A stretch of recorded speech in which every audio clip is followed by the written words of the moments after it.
ravi d'accueillir Fénoçoa et Héloïse qui vont se présenter, qui vont se présenter plus en détail, hein. Fénoçoa qui est éducatrice Montessori et Héloïse qui est éducatrice spécialisée au centre Vatossoa. Donc je prononce pas bien, hein, vous allez mieux prononcer que On moi. reviendra dessus. Heu, on reviendra là-dessus. À Madagascar. Et voilà, donc on est vraiment, honorés et ravis, de les accueillir aujourd'hui. Hem, donc c'est vrai que cette année, c'était un parcours depuis le mois de septembre, 2022.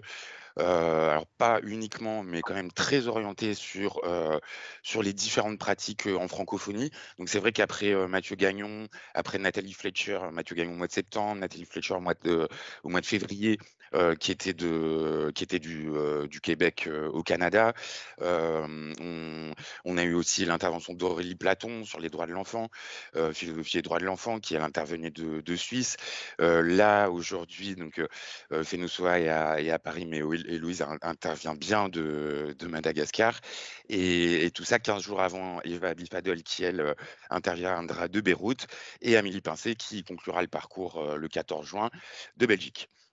Donc voilà, ça c'était pour resituer le parcours. Heu que vous dire d'autre? Bah, c'est vrai qu'après 3 séances pour ceux qui étaient là avec nous dans les dernières séances, c'était des séances très denses, liées notamment à la position en fait, hein, des expertes qu'on avait fait venir, hein. Je pense à Agathe Delanoë, Pénélope Dufour, Caroline Yac-Bazan qui en fait ont partagé et le traitement de leurs données, de recherche doctorale ou postdoctorale. Et c'est vrai que c'était des séances, qui ont pu être denses, pour certains. Et que là, en tout cas, on revient pour, ces 3 dernières sessions, au terrain et dans le monde et dans les classes, voilà, au jour le jour, pas juste en observation. Donc voilà, je vous laisse la main, Fénoçoa et Héloïse. Et pour les participants, il y aura plusieurs temps d'échange, au cours de cette présentation. Super, merci beaucoup Frédéric pour cette petite présentation. Donc voilà, vous nous avez demandé de participer il y a déjà 1 an et demi, le temps passe vite, pour présenter voilà, les articulations à la base, c'était les pédagogies actives et les ateliers de philosophie. Mais en discutant, Héloïse et moi, on s'est bien rendu compte que nous, ce qu'on maîtrisait, ce qu'on avait à cœur, c'était vraiment la pédagogie de Maria Montessori. Et du coup, c'est comme ça qu'on a voilà, lancé nos échanges. Donc, on l'a vraiment monté comme un format échange. Donc, on va commencer par nous présenter déjà, Héloïse et moi-même. Et ensuite, on va vous montrer les points communs qu'on a trouvés entre la pédagogie Montessori et les ateliers de philosophie. On va faire un atelier avec le Sakai Histoire Vatsu et on va faire un petit échange sur nos pratiques ici à Madagascar. Enfin, aujourd'hui, je ne suis pas là-bas, mais en tout cas, à Madagascar, c'est sûr. Héloïse, Ah, je te laisse. Oui, juste, excusez-moi, Fénoçoa, j'ai oublié de parler du Sakai Histoire. oui, Hem pardon. et effectivement, on vous le dit là dès l'entrée de la session. Il me semble vous aurez besoin, Héloïse et Fénoçoa, de 6 volontaires, tout Six. à l'heure. Oui. 6 ou 10? J'ai pas entendu, Non, excusez-moi. c'est ça, ça serait 6, hein, six. 6. Donc voilà, c'est là, on n'a peut-être pas besoin de se déclarer tout de suite volontaire, mais vous voyez, dans la 5e partie, il y aura cet atelier, expérimental Sakai Histoire. Donc déjà, si en début de session, vous vous sentez prêt à Donc, être volontaire, voilà, si vous avez ça. envie de participer à l'activité, on a besoin de 6 participants et le principe, ce sera d'inventer une histoire à partir d'images. Donc, c'est relativement simple. Très bien. Alors, du coup, à moi, je me présente. Frédéric, tu peux changer de slide.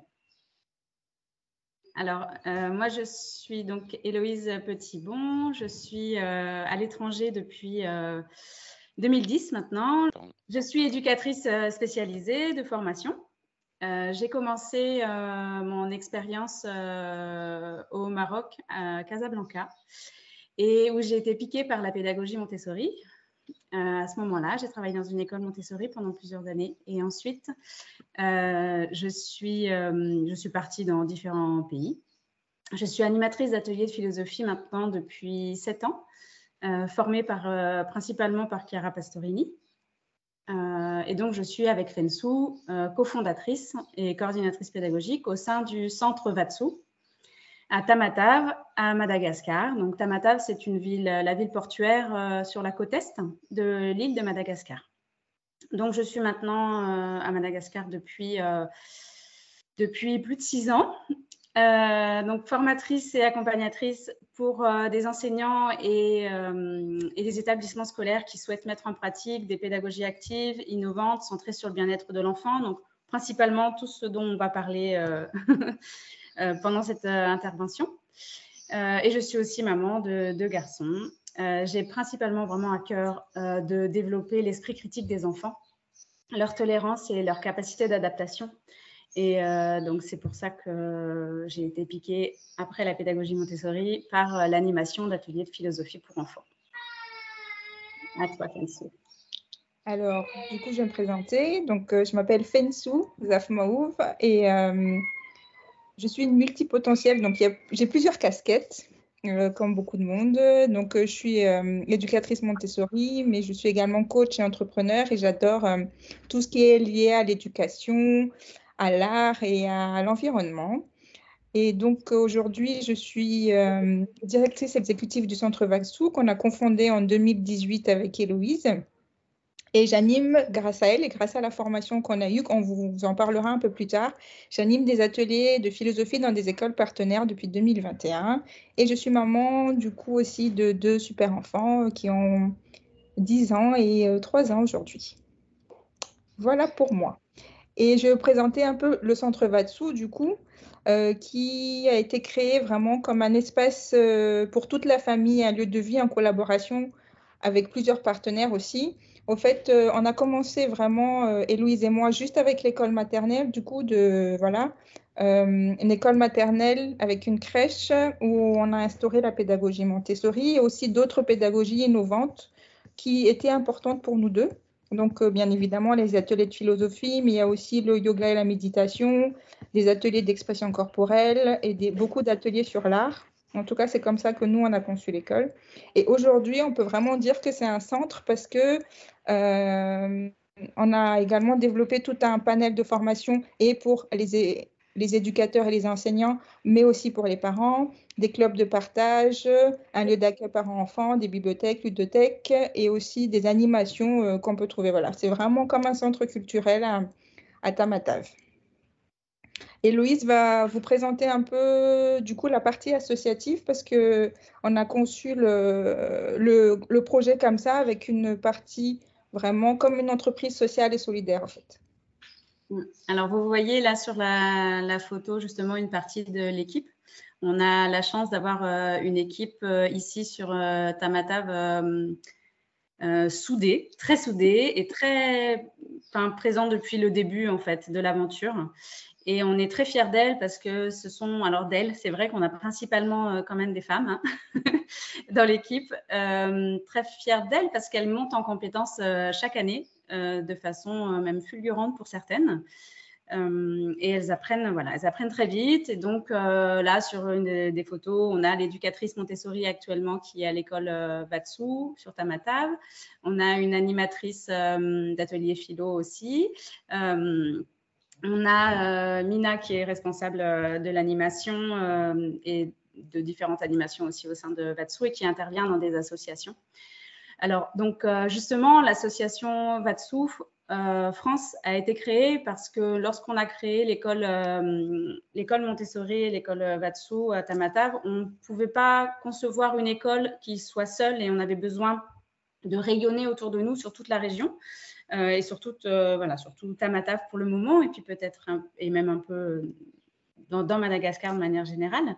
Donc, on a monté l'association Vatsou qui nous permet essentiellement de financer les formations grâce à la vente de matériel, de différents matériels que vous pourrez trouver sur le site et que je vais vous montrer après deux d'entre eux.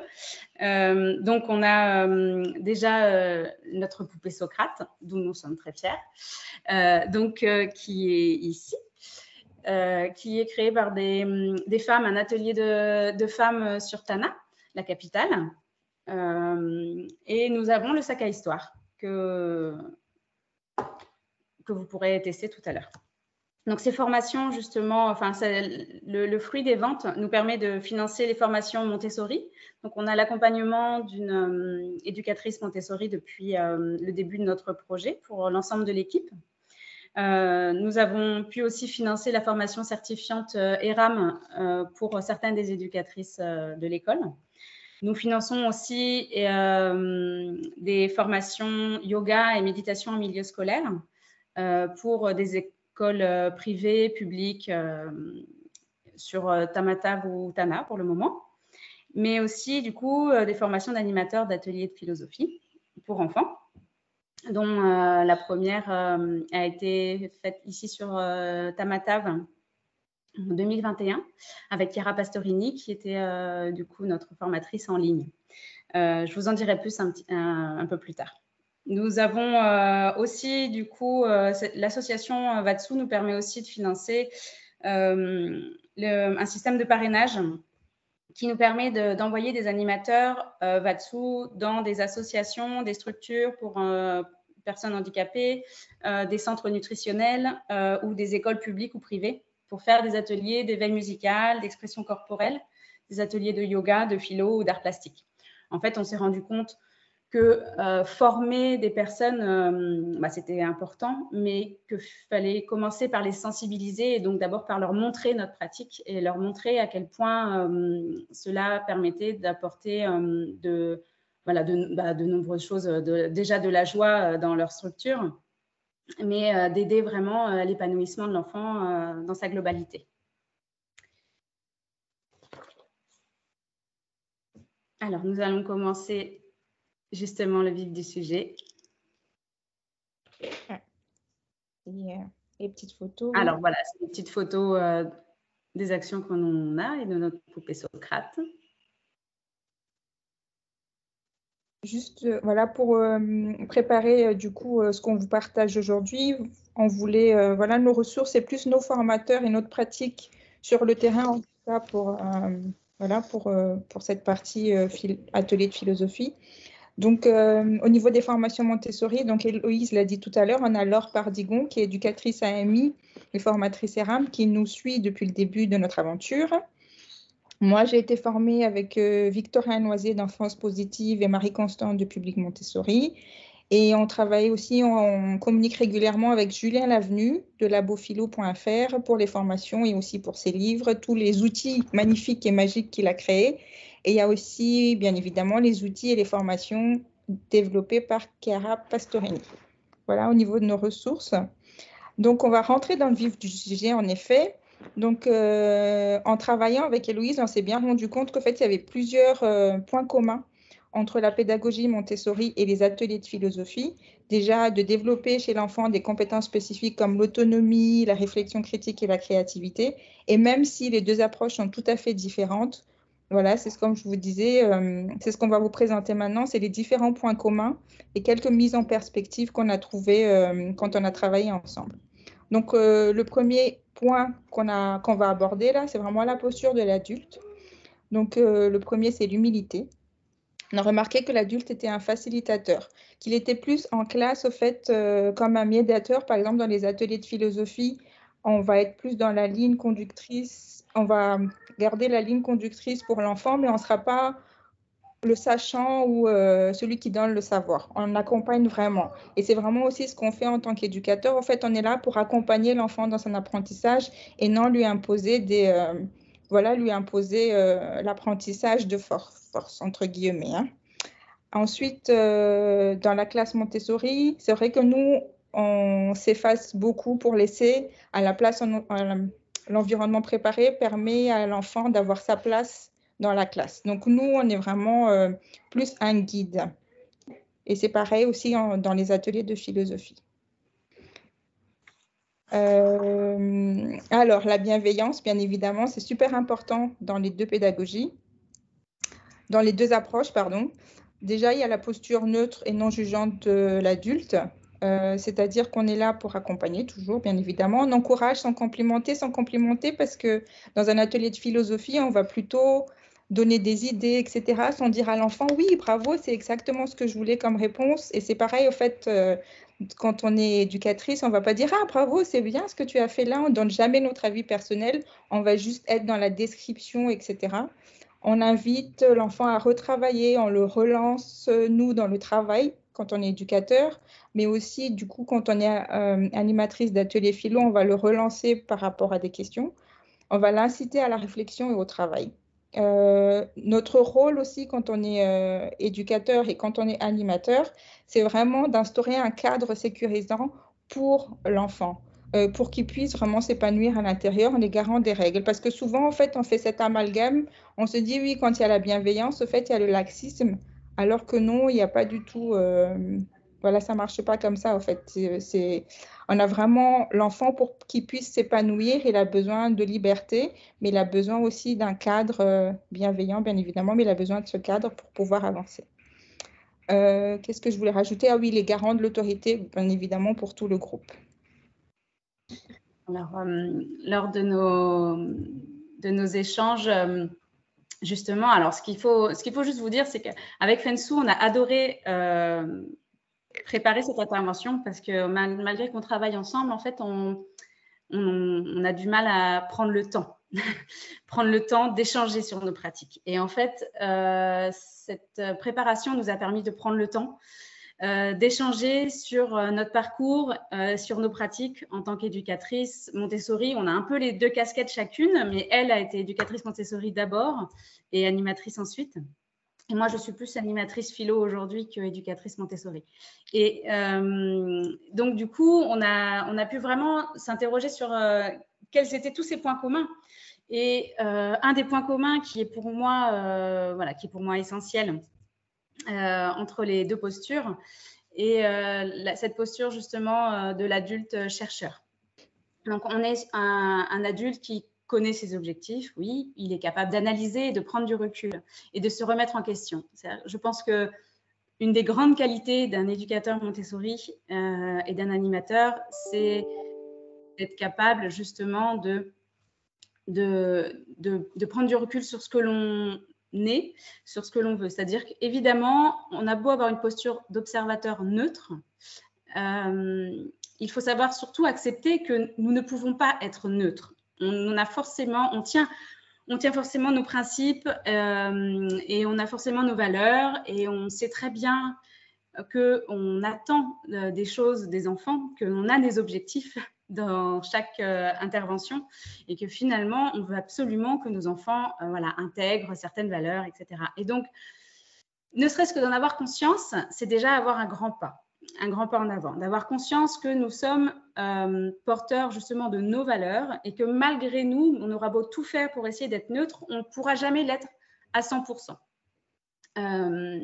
Pour autant, du coup, on va vraiment essayer d'être un observateur. Alors, en tant qu'éducateur Montessori, on prend des temps d'observation où on s'efface totalement. C'est-à-dire que justement, les enfants savent que nous sommes là uniquement pour observer et qu'on ne va quasiment pas interagir pendant ces moments-là. Moi, pendant les ateliers de philosophie, je n'arrive pas à prendre des notes, par exemple. Ça a été, personnellement, c'est impossible. Par contre, je prends toujours un temps à la fin pour pouvoir mettre mes impressions sur papier, faire un petit bilan de comment s'est passé l'atelier et puis marquer ces petites phrases pépites que l'on veut jamais, que l'on veut justement pouvoir faire ressortir. C'est des petites phrases qui nous ont permis, enfin moi qui m'ont permis par exemple de présenter aux parents pour expliquer la démarche parce que du coup lorsqu'on est en classe c'est important d'expliquer et d'expliquer aux parents qu'est-ce que la pratique de la philosophie avec les enfants. Et du coup dans leur cahier de vie on avait mis des petits textes et des petites phrases pour expliquer les sujets que l'on abordait avec les enfants régulièrement. Chaque semaine et donc je mettais aussi ces petites phrases d'enfants dans ces cahiers. Le dernier point de cette posture de chercheur est vraiment le fait d'accepter de tâtonner, d'accepter de se tromper. Évidemment, on a la pédagogie Montessori, on accepte, on est dans l'expérimentation. À partir du moment où on est dans l'expérimentation, ça veut dire qu'on accepte l'erreur. Donc, il faut savoir voilà, oser, parce que finalement, c'est grâce aux erreurs que nous apprenons. Le 4e point est sur la posture d'exemplarité. C'est-à-dire que nous faisons ce que nous disons et justement respectons les règles que nous demandons aux enfants. Ce qui est pas toujours évident finalement dans la vie de tous les jours et même à l'école où on demande aux enfants de respecter certaines règles, mais nous ne le faisons pas nous-mêmes. Donc, l'exemplarité, justement, c'est vraiment le fait que l'adulte incarne les valeurs qu'il souhaite transmettre. Et donc, à travers ça, évidemment, on va forcément se diriger vers les valeurs que nous, individuellement, nous souhaitons transmettre. On va souvent porter des sujets qui sont essentiels pour nous. Et dans ce cas-là, c'est pas, voilà, justement, c'est pas un obstacle tant que nous ne sommes pas un obstacle justement à ce que pense l'enfant. Ce qui est important, évidemment, dans cette posture, c'est d'être à l'écoute et de faire en sorte que la discussion soit fluide et que l'enfant pense par lui-même. Ce dernier point, justement, qui est dans la posture de l'adulte, l'adulte, du coup, est garant des règles. Donc, quand je disais, il est garant des règles dans le sens où il doit respecter les règles qu'il indique aux enfants, évidemment, par lui-même. Mais les deux éducateurs, dans leur manière, sont dans ces deux pédagogies, que ce soit dans un atelier de philosophie ou dans une classe Montessori, finalement, on est sur la création d'un espace de liberté. La liberté de penser dans un atelier de philosophie, la liberté d'agir et d'expérimenter dans une classe Montessori. Et donc, ces deux espaces de liberté sont pourtant des espaces extrêmement cadrés. Donc c'est pour ça que justement on a mis que l'éducateur est extrêmement exigeant malgré tout. L'éducateur Montessori, moi ma première expérience Montessori a été assez fulgurante parce que finalement je suis arrivée dans une classe après ma formation où tout était parfait en formation, évidemment, tout est toujours parfait. Puis quand on arrive sur le terrain, c'est légèrement différent. Les enfants ne font pas tout à fait ce qu'on leur a montré de faire, ils ne font pas tout à fait les activités qu'on leur propose. Et on s'est transformé finalement en pédagogie militaire. Moi, c'était vraiment l'impression que j'avais. J'avais l'impression que j'étais militaire. Je disais, on peut faire ça, on ne peut pas faire ça. Tiens, vas-y, il faut emmener ça. Et du coup, je dirigeais les enfants et je me disais, mon Dieu, mais on est en train de... Finalement, on m'avait parlé de liberté lorsqu'on parlait de pédagogie Montessori. Et là, j'ai l'impression qu'on parle d'une pédagogie militaire. Sauf que très rapidement, au bout de 2 mois, donc j'étais avec des enfants quand même, je spécifie, de 18 mois à 3 ans, 2 ans et demi, donc surtout en début d'année, donc tout petit. Et au bout de 2 mois, il s'est passé cette chose absolument fabuleuse et magique de me rendre compte qu'est-ce que justement c'était d'être exigeant, c'est-à-dire c'était ce qui nous permettait de créer ce cadre qui leur permettait cet espace de liberté. Donc, en atelier de philosophie, on retrouve souvent aussi la même chose. C'est-à-dire que je garde une certaine exigence envers les enfants, c'est-à-dire évidemment que l'on cherche à développer de faire en sorte que les enfants conceptualisent, qu'ils argumentent ou encore qu'ils problématisent. Il y a des choses, on va être assez exigeant sur le fait sur l'ensemble des règles, de faire tourner la parole, etc. Donc, ici, justement, j'ai parfois tendance à me dire que je me sens peut-être trop exigeante envers les enfants et pourtant, j'ai trouvé une phrase dans un livre de Edwige Cheruter, qui est une aussi des auteurs, je pense que vous connaissez certainement. Une petite phrase, je trouve qui justement résume très très bien ce que je cherchais à vous dire. Ce n'est donc pas parce que la philosophie serait finalement facile qu'on pourrait la pratiquer avec les enfants. C'est-à-dire qu'en effet, on la pratique avec les enfants, non pas parce qu'elle est facile, mais c'est au contraire parce que philosophie est difficile, qu'il faut commencer tôt. Et en effet, donc pour moi, philosophie, il y a une exigence telle que justement, il faut que l'animateur commence tôt et soit suffisamment exigeant avec les enfants aussi dès le départ pour amener les enfants à, pour justement pouvoir amener les enfants vers leur capacité de penser. Pardon. Et du coup, Hello, je te coupe un peu. Non, je te coupe pas, c'est la continuité. Mais du coup, par ma formation et par ma posture d'éducatrice Montessori, en fait, j'avais déjà les bases pour être une animatrice de philosophie, en tout cas en termes de posture, par rapport à ce qu'on vient de voir là. Donc, on va faire un petit échange, Héloïse et moi. Donc, échange entre une éducatrice et une animatrice. Est-ce que l'on peut dire qu'un éducateur Montessori est déjà, par sa formation et sa posture, un animateur d'atelier de philosophie? Alors, oui, justement, ce que l'on vient de voir, pour moi, tout ce que l'éducateur Montessori incarne par sa posture, il a déjà de grands atouts pour devenir un animateur d'atelier de philosophie. Ici, justement, on s'en est vraiment rendu compte à Madagascar lorsque l'on a formé différentes personnes qui avaient vraiment des parcours très différents, c'est-à-dire qu'on avait des profs de philosophie du lycée, on avait des enseignants d'écoles publiques, d'écoles privées, on avait des animateurs d'Alliance française, on avait des éducatrices Montessori. Donc, on avait quand même, en effet, et on avait même des étudiants en philosophie. Voilà, donc c'est vrai que on s'est rendu compte que ceux qui avaient quand même des atouts pour comprendre déjà quelles étaient cette posture, parce que c'est finalement ce qui est le plus difficile, à mon sens, à acquérir, et de comprendre quelle est la posture de l'adulte lors de ces ateliers.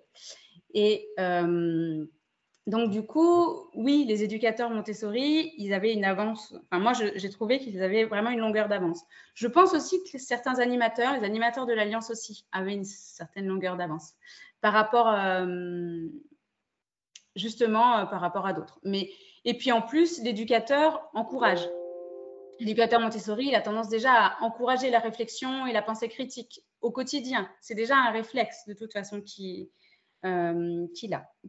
Pour autant, je dirais que pour moi, un éducateur Montessori, en effet, n'est pas animateur de philosophie pour autant juste par sa simple formation. Parce que il y a évidemment, du coup, il peut peut-être avoir d'autres objectifs et il y a beaucoup de choses à apprendre dans le rôle d'animateur de philosophie. Oui, exactement.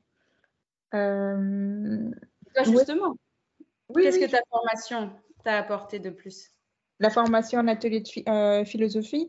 Mais en fait, moi, du coup, je pense que déjà, toutes les questions de relance, etc., toute la structure, en fait, qu'on a quand on anime un atelier de philosophie, moi, ça, c'est quelque chose que je n'ai pas de par ma formation en pédagogie active ou en formation Montessori. Et c'est vrai que quand nous, en classe, on va discuter d'un thème, c'est pas toujours un concept. Et alors que quand moi, je prépare un atelier de philosophie, je vais aller chercher la thèse, l'antithèse, la synthèse, du pourquoi, du comment, du oui, non, etc. Donc, ça, c'est pas quelque chose qu'on fait quand on est juste éducateur Montessori.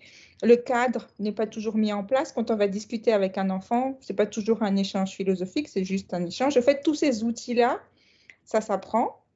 Et ça a vraiment été quelque chose que j'ai appris quand j'ai eu la formation.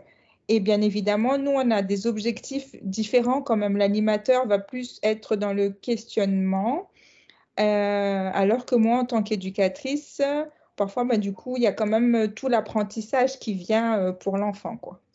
Donc, c'est à cette réponse-là, on s'est dit avec avec Héloïse, que du coup, c'était vraiment oui et non, en fait. Il y avait une partie, par la posture en tout cas, voilà, on pouvait dire que c'était plus facile de rentrer dans les ateliers de philosophie, mais en tout cas, on avait vraiment besoin de toute la formation à côté pour pouvoir mener une animation d'atelier de philosophie du début jusqu'à la fin. Je ne sais pas si tu veux rajouter quelque chose, j'ai oublié un truc. Non, ça va? Oui, très bien. Alors, vous, dans le chat, est-ce que vous avez des questions? Je crois que j'ai vu plein de questions. Je vais essayer. Alors oui, mais c'est plutôt des questions techniques en fait. Pour l'instant, il y a une remarque de Nathalie, oui, qui était d'accord avec vous sur la posture bienveillante mais exigeante, qui était d'ailleurs le titre d'un cahier pédagogique. Mais n'hésitez pas, là, si vous voulez lever la main, prendre la parole. Attendez, je bascule en... Ah, voilà une question. Vous est-il arrivé de perdre votre objectif et comment vous y êtes-vous prise? Accepter de suivre le flot des échanges ou alors réorienter? Hello, je te laisse répondre. Oui, alors je pense que c'est au début, c'est ce qui effraie le plus.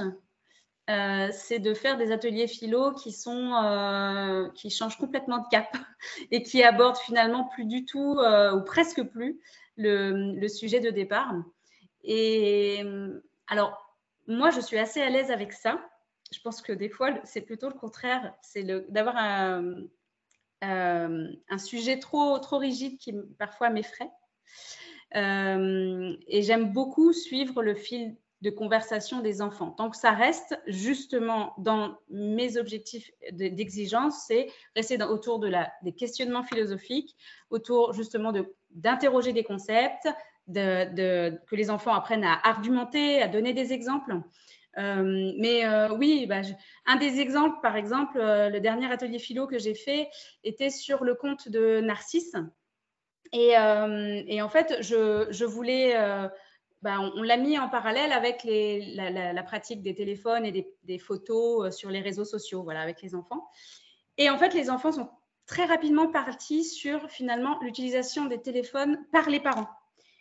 Et ensuite, ils ont interrogé la pratique des parents finalement. Et on n'était plus vraiment dans le thème de Narcisse, on l'a constaté à la fin. Mais finalement, on a eu 10-15 minutes d'échange où les enfants étaient pour le coup vraiment présents, très actifs. Et où c'est vrai que là, j'ai choisi de rester, de ne pas les interrompre en fait. Mais de conclure à la fin et de revenir sur notre sujet et de leur expliquer quels avait été justement le déroulement et le fil de pensée, pour revenir des fois sur qu'est-ce qui vous a fait penser à ça et pourquoi on a pu enchaîner d'un sujet à un autre. Ouais, faire le résumé à la fin, c'est toujours important justement pour après appuyer au fait la question initiale. Voilà, clôturer, c'est super important. Du coup, ça introduit vraiment un peu le thème d'après quand même, un petit peu. Sur l'environnement préparé qui est un terme Montessori, hein, donc l'espace c'est le temps, l'espace spatio-temporel. Donc quand on fait un atelier de philo ou quand on est éducatrice, nous on prend soin de notre ambiance. C'est très important d'avoir un aménagement de salle agréable, simple et esthétique. Voilà, quand on arrive dans une salle de classe, j'ai pas envie de voir au fait plein de choses sur les murs qui vont venir déranger la concentration des enfants. Et c'est pareil dans une classe Montessori et c'est vraiment exactement la même chose quand on fait des animations d'ateliers de philosophie. Et dans le cadre, moi, je suis éducatrice 3-6 et c'est vrai que du coup, les enfants à cet âge-là, ils ont vraiment besoin de rituels. Donc, ils ont un début et une fin d'activité. Voilà, un début quand on va sonner la cloche, etc. pour le début du cours et à la fin de la classe. Et à la fin, voilà, quand on va partir, par exemple. Et en atelier de philosophie, c'est important aussi d'annoncer qu'on va faire l'atelier de philosophie. Et à la fin, bien évidemment, quand on fait le résumé, de dire que c'est la fin. Donc, ça fait vraiment partie intégrante des deux manières, des deux pédagogies. Donc, au niveau de l'ambiance, que je disais, voilà, simple et efficace. Et Louis, je te donne la parole. Alors, justement, la définition du mot ambiance est très importante dans la pédagogie Montessori. C'est vrai que c'est la clé de voûte de la méthode Montessori. En fait, ça correspond à l'espace qui entoure l'enfant. Et donc, c'est vraiment un ensemble de conditions diverses. Donc, on va avoir en effet déjà l'atmosphère joyeuse et collaborative de manière générale entre les enfants. Ça ne veut pas dire qu'il n'y a pas de conflit, évidemment, mais il y a des façons d'essayer de les résoudre. Il y a le point qui est aussi, à mon sens, essentiel autour du mélange des âges. Mélange des âges qui favorise le dialogue et les échanges. Et justement, pour moi, c'est vraiment l'idéal en atelier de Montessori, en atelier de philosophie pour enfants. Ça y est, je mélange les deux. Je fais les raccourcis. L'idéal, pour moi, c'est d'avoir en général des mélanges d'âge.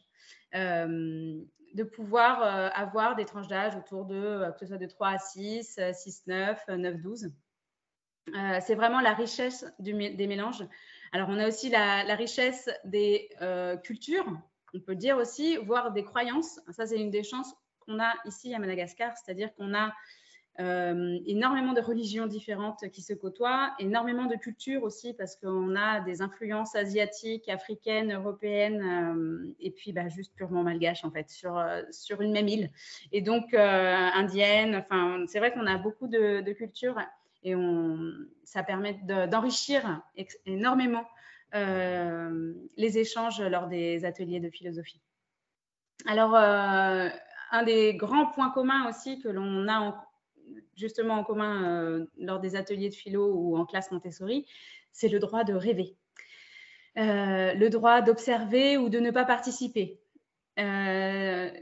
Justement, c'est toujours, on pense qu'un enfant qui ne participe pas ou qui ne parle pas, c'est un enfant qui ne pense pas. Non, voilà. Ce qui est très important, c'est que l'enfant aussi en classe Montessori, parfois, il ne travaille pas et il circule, mais il observe et il intègre énormément de choses. Et c'est souvent le cas des tout petits.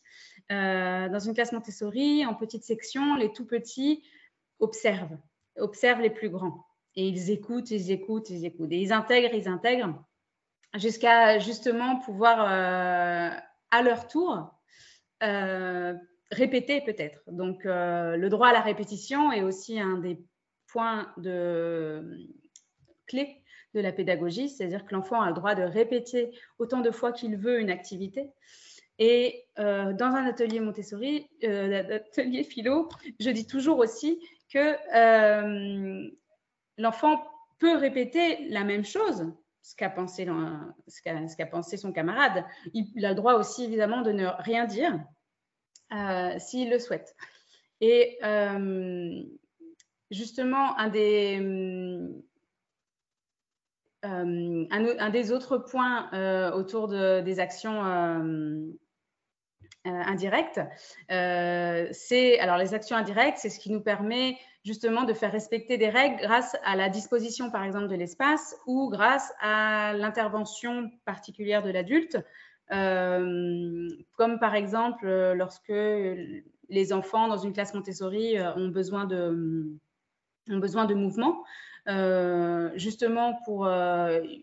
ils ont besoin de courir, etc.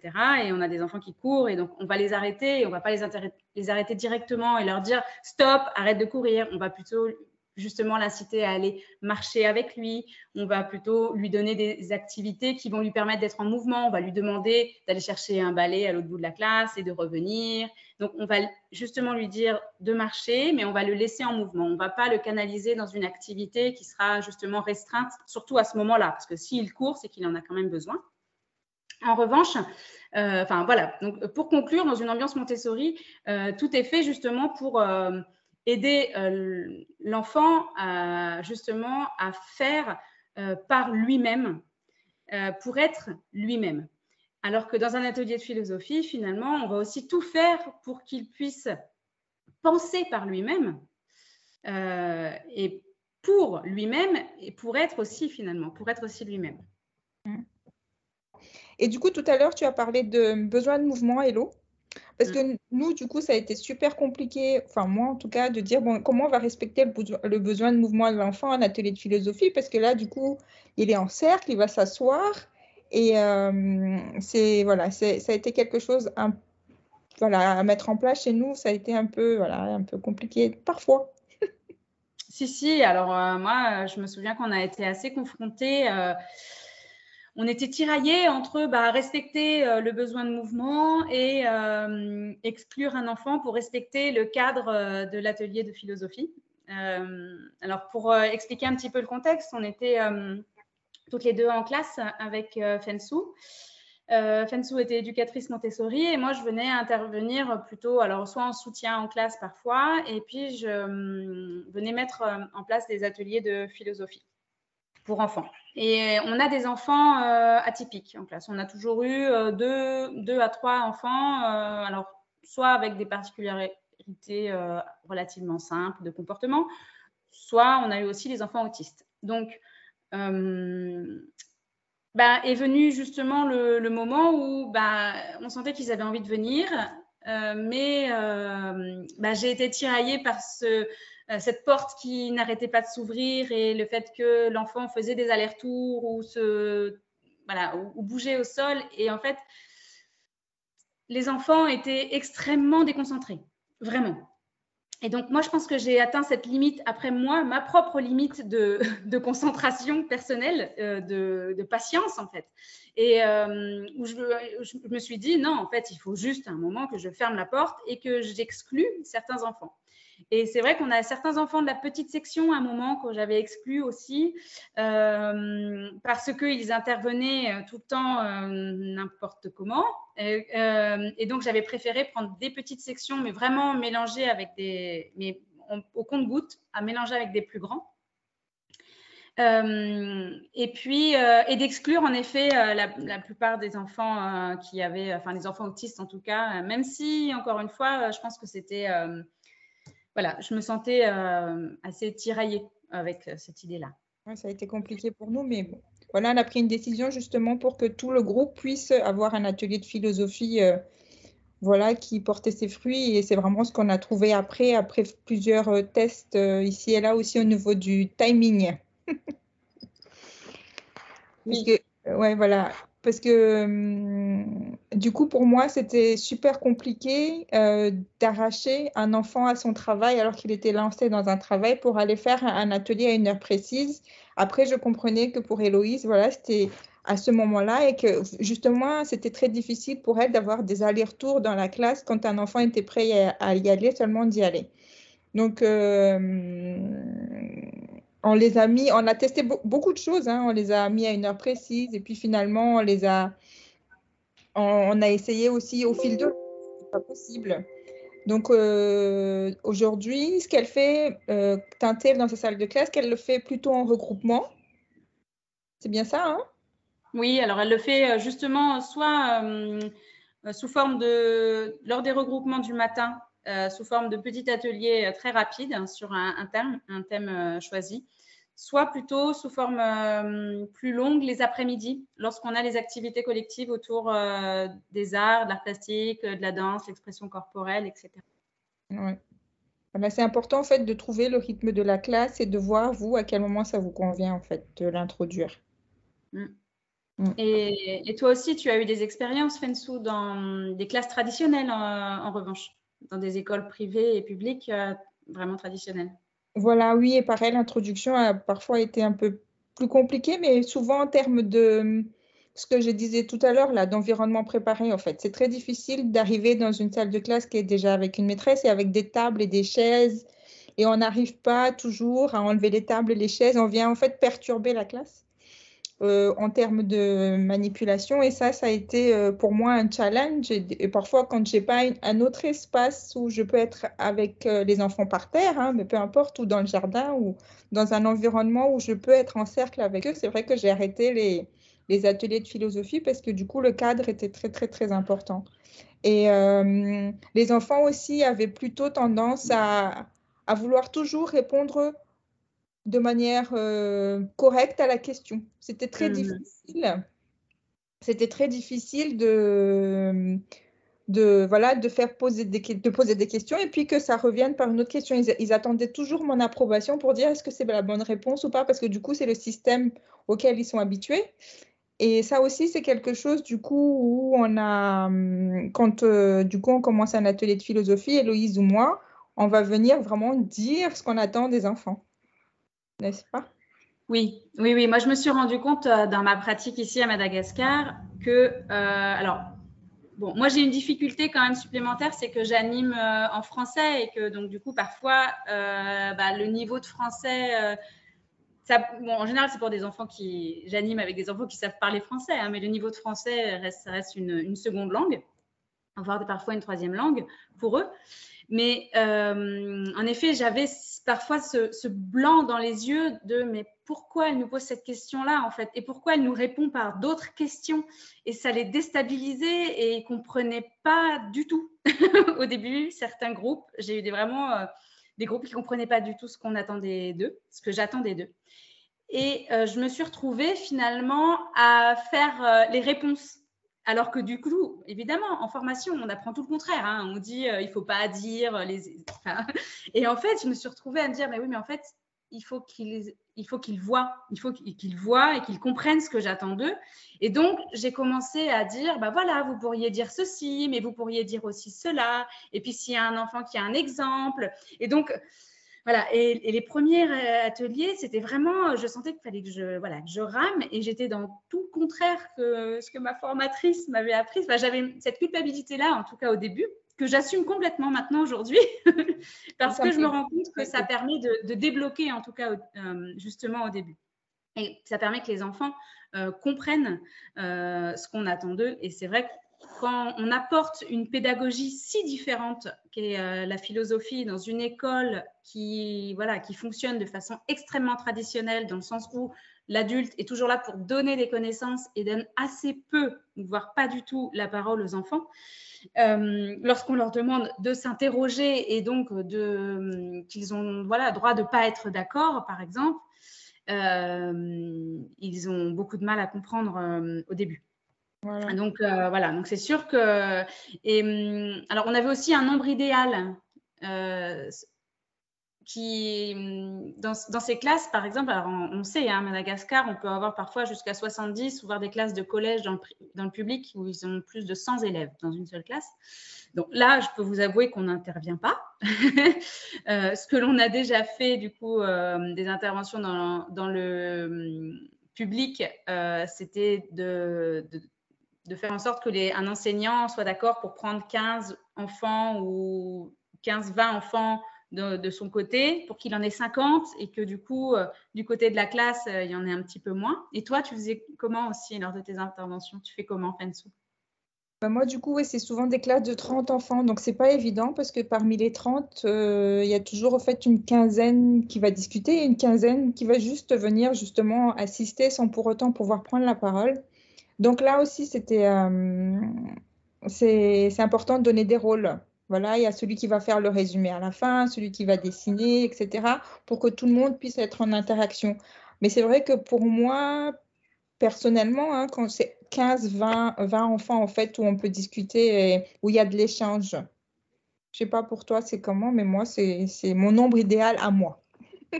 Oui, moi, mon nombre idéal, bon, il va varier en fonction de l'âge, mais finalement, pas tant que ça. Je pense qu'il tourne aussi autour de 15, peut-être de 12 lorsque c'est des tout petits.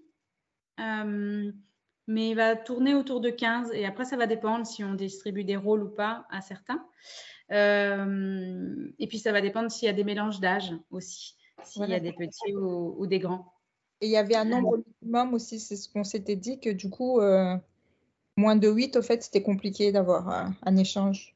C'était, on ramait beaucoup, quoi. Oui, alors oui, voilà. Moi, souvent, je préfère annuler un atelier si je sais que j'aurai que 5 enfants. Je préfère l'annuler parce que je sais qu'ils vont ressortir de cette expérience souvent avec une mauvaise impression de ce qu'est normalement un atelier de philosophie qui est normalement très actif, où tout le monde prend la parole parce qu'il faut au moins une bonne dizaine d'enfants. Et puis après, ça va dépendre aussi si on utilise des supports. Alors, c'est vrai qu'ici, on a quand même beaucoup aussi utilisé des supports en introduction. Ce que je disais tout à l'heure, c'est-à-dire que pour que les enfants comprennent ce qu'on attend d'eux, parfois, c'était de les mettre un peu en action d'abord sur des choses concrètes ou sur des jeux concrets qui leur permettaient justement de comprendre un peu mieux, plutôt que d'être juste d'abord, boum, d'arriver avec une question. C'était de les mettre d'abord en activité. Et donc, les supports sont un vrai levier, un super levier pour introduire une discussion philosophique, ce qui nous permet d'enchaîner sur le sujet suivant. Voilà, donc le point commun qu'on a vraiment trouvé aussi avec Héloïse, c'est la partie sensorielle, la manipulation d'objets. Donc, dans un atelier de philosophie, ça va peut-être être juste, hein, le fait de montrer une image ou de travailler sur un jeu. Mais en tout cas, moi, je sais que tu avais l'exemple et j'ai trouvé ça très, très rigolo. Moi, l'image des amoureux, par exemple, que tu avais montré aux enfants au bout d'un moment pour aller vers le concept de l'amour. Et en fait, ils arrivaient tout de suite à deviner. Au début, tu demandais à juste décrire l'image. Et puis, au fur et à mesure, au fait de tes ateliers philo, ils arrivaient à dire, bah oui, c'est aujourd'hui, on va travailler tel concept, aujourd'hui, on va travailler l'amitié, aujourd'hui, on va travailler la liberté.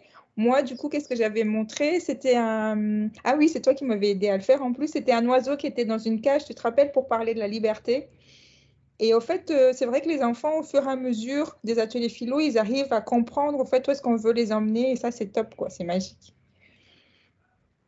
Oui, oui, oui, oui. Et donc, c'est sûr que c'est un des grands points communs aussi que l'on peut avoir entre la pédagogie Montessori, qui est essentiellement sensorielle, et puis, donc, qui est une pédagogie vraiment qui passe par les sens.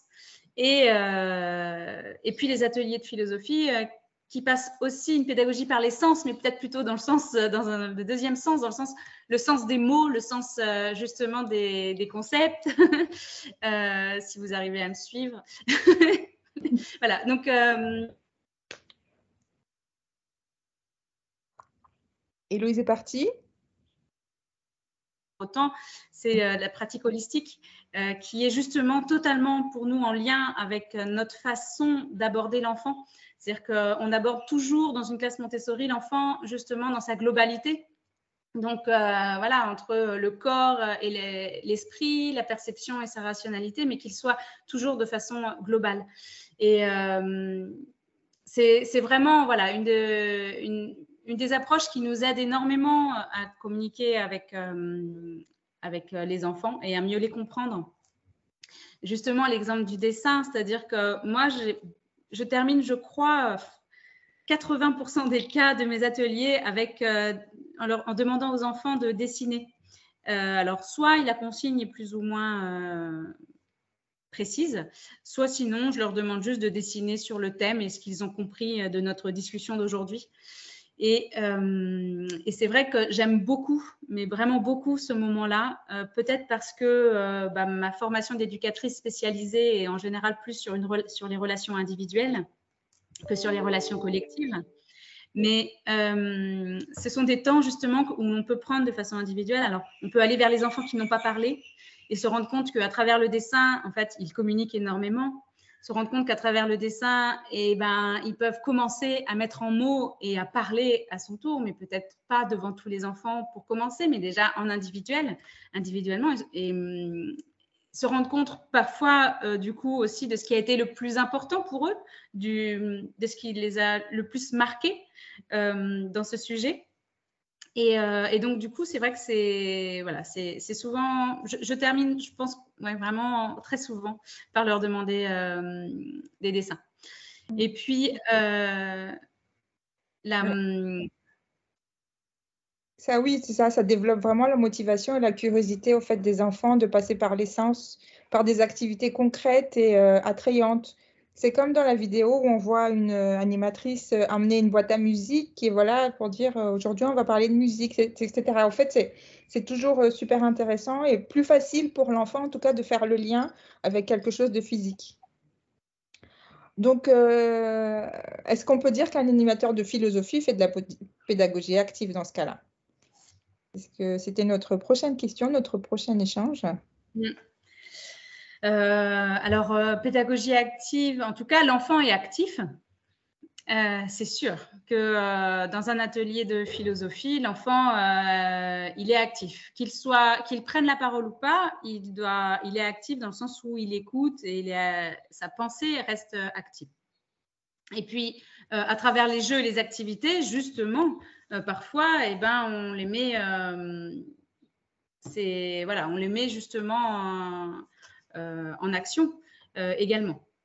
Après, donc du coup, oui, c'est aussi une grosse différence avec le fait d'avoir des enfants qui sont dans une posture passive.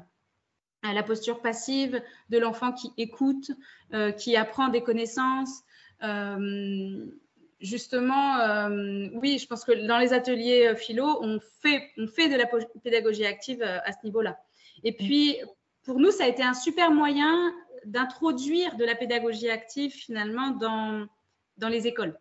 Parce que souvent, déjà, ça demande quand même peu de matériel nécessaire par rapport à la pédagogie Montessori, où certes, il faut quand même avoir accès à beaucoup de matériel.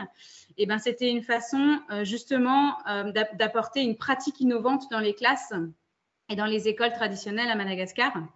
Et donc, où justement, ça pouvait donner un premier élément de permettre aux enseignants de mieux comprendre comment fonctionne l'enfant, de mieux comprendre comment réfléchit l'enfant et de prendre conscience qu'il est important et essentiel que l'enfant, justement, apprenne à penser et à réfléchir par lui-même. Il ne soit pas uniquement un petit perroquet qui répète ce qu'on lui dit. Et ici, je pense que c'est vraiment, enfin ici, partout dans le monde, je veux dire, mais on a encore voilà, beaucoup d'écoles où c'est très, très important d'essayer de faire passer ce message-là. Oui, vraiment au niveau de la posture en fait, de l'adulte, d'avoir un mode de fonctionnement différent, c'est super important. Et je rajoute... Après, je pense que toi, dans ta formation justement Montessori, tu as été beaucoup inspirée. Oui, bah, pour le coup, nous, on a tellement d'outils matériels et sensoriels, rien que du coup, avec le photolangage, des choses simples en fait, que nous, on utilise en classe, qu'on a pu voilà, mettre en atelier de philosophie plus facilement, quoi. Donc, ça, oui, en effet. Ou alors, qu'est-ce qu'on avait dit aussi, tout ce qui est jeu de rôle. Tu sais, parce que nous, on a des scénettes pour apprendre la politesse ou pour apprendre, voilà, quand il y a une gestion, quand il y a un petit conflit dans la classe, etc. S'il y a un enfant qui est écarté, en fait, on utilise des jeux de rôle. Et ça, c'est vrai aussi que c'est facile de l'emmener directement dans ton atelier de philosophie, quoi. Donc, ça enchaîne sur notre prochaine discussion qui est sur la gestion participative et démocratique. Voilà, autour des règles, en fait. Oui, alors du coup, c'est un des derniers points communs marquants que l'on a souhaité mettre en avant. C'était justement la vision démocratique et participative en commun entre ces deux pratiques. Donc, l'atelier philo, justement, est un super moyen d'aider cette organisation collective dans une classe. Très souvent, j'incite les enseignants, par exemple, pour résoudre les problèmes de conflit entre enfants, alors, certes, il y a des interventions, certes, il y a beaucoup de choses qui peuvent être voilà, faites avec les enfants, mais de mettre en place un atelier de philosophie, finalement, chaque semaine dans sa classe, c'est ce qui permet de faire circuler la parole et d'aborder en fait énormément de sujets. Donc c'est pour moi, oui, un vrai outil finalement de médiation. Alors, un des points communs que l'on a, en effet, c'est on peut, lors des ateliers philo, comme tu disais, utiliser des scénettes et des jeux de rôle pour parler des règles. Et finalement, dans les ateliers, dans la formation Montessori, c'est très présent aussi, tout ce qui est autour justement de la politesse. Et on a du coup également la distribution de rôles qui est très présente. Dans une classe Montessori, on va distribuer les rôles aux enfants sur qui est responsable de l'espace collectif, de débarrasser, de nettoyer la vaisselle, etc. Et dans un atelier du coup de philosophie pour enfants également, on peut distribuer des rôles, distribuer du coup le secrétaire, le dessinateur ou encore le gardien du temps. Donc voilà. Du coup, est-ce que par rapport à ce qu'on vient d'aborder, voilà, sur les 4 points où on a trouvé des points communs et des points où on a pu les mettre un peu en perspective, donc la posture de l'adulte, l'environnement préparé, c'était quoi le troisième? Le matériel sensoriel et les règles, la gestion participative et démocratique. Voilà, est-ce que vous avez des questions pour Héloïse et moi? Oui, il y en a eu. Je ne sais pas si vous voulez prendre la parole, Angel ou Nathalie. Sinon, moi, je les relais les questions. Alors, vas-y, dis-nous. Alors, d'abord Angel qui vous demande, alors abordez-vous ce droit de ne pas participer? C'était quand vous parliez du fait que des enfants ne puissent rester silencieux en fait, hein, dans les ateliers et qu'ils aient aussi la possibilité de se répéter pour ceux qui interviennent. Mm. Abordez-vous ce droit de ne pas participer de la même manière pour tous les âges ou pour tous les profils? Vous y avez un peu répondu. Hem, CF les enfants timides ou les enfants anxieux, et y a-t-il Mm. malgré tout une invitation à la participation de quelque manière que ce soit? Alors, oui, enfin moi personnellement, j'ai déjà utilisé par exemple le bâton de parole, qui me paraissait être un bon moyen pour faire en sorte que tout le monde prenne la parole, même s'il souhaitait faire passer le bâton rapidement, au moins ça lui donnait la possibilité de le faire. Euh, Après, je l'utilise moins maintenant instinctivement, voilà, je ne sais même pas trop pourquoi, mais je pense que je suis un peu moins à l'aise avec le fait que chacun prenne la parole les uns derrière les autres. J'aime bien quand justement plutôt quand les discussions et quand les pensées circulent. Par contre, ce que je fais souvent en sorte de relancer et de demander, de faire des pauses s'il y a des enfants qui prennent peut-être beaucoup plus la parole que d'autres, de demander son avis. Est-ce que toi, tu es d'accord aussi, par exemple, si je vois qu'un enfant ne prend pas du tout la parole, je vais lui poser la question, mais s'il me dit juste oui et que je vois que c'est difficile pour lui d'aller plus loin, je vais pas, c'est vrai que je vais pas insister plus que ça, surtout si je le connais pas encore. Ça va dépendre. Après, je pense que là, ça va vraiment dépendre du contexte et des enfants. Est-ce que vous connaissez l'enfant et quelles sont ses problématiques en fait? Ouais. Moi aussi, je trouve Si que je ne c'est connais pas, je suis très prudente.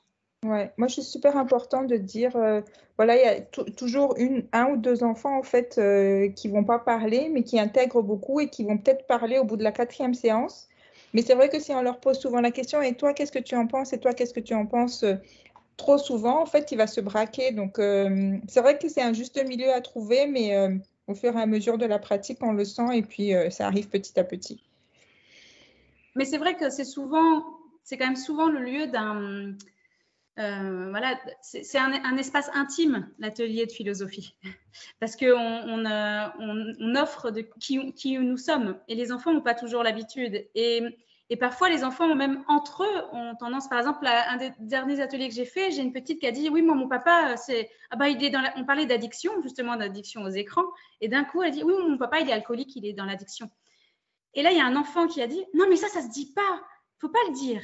Alors, ça a été, voilà, pour moi, l'occasion rêvée de parler des tabous, voilà, de pouvoir justement rebondir, de dire oui, elle a le droit de ne pas le dire, mais elle a le droit de le dire aussi, et d'aller chercher justement ce qui dérange là-dedans, parce que elle, si elle l'a dit, c'est qu'elle avait aucun problème avec le fait de le dire.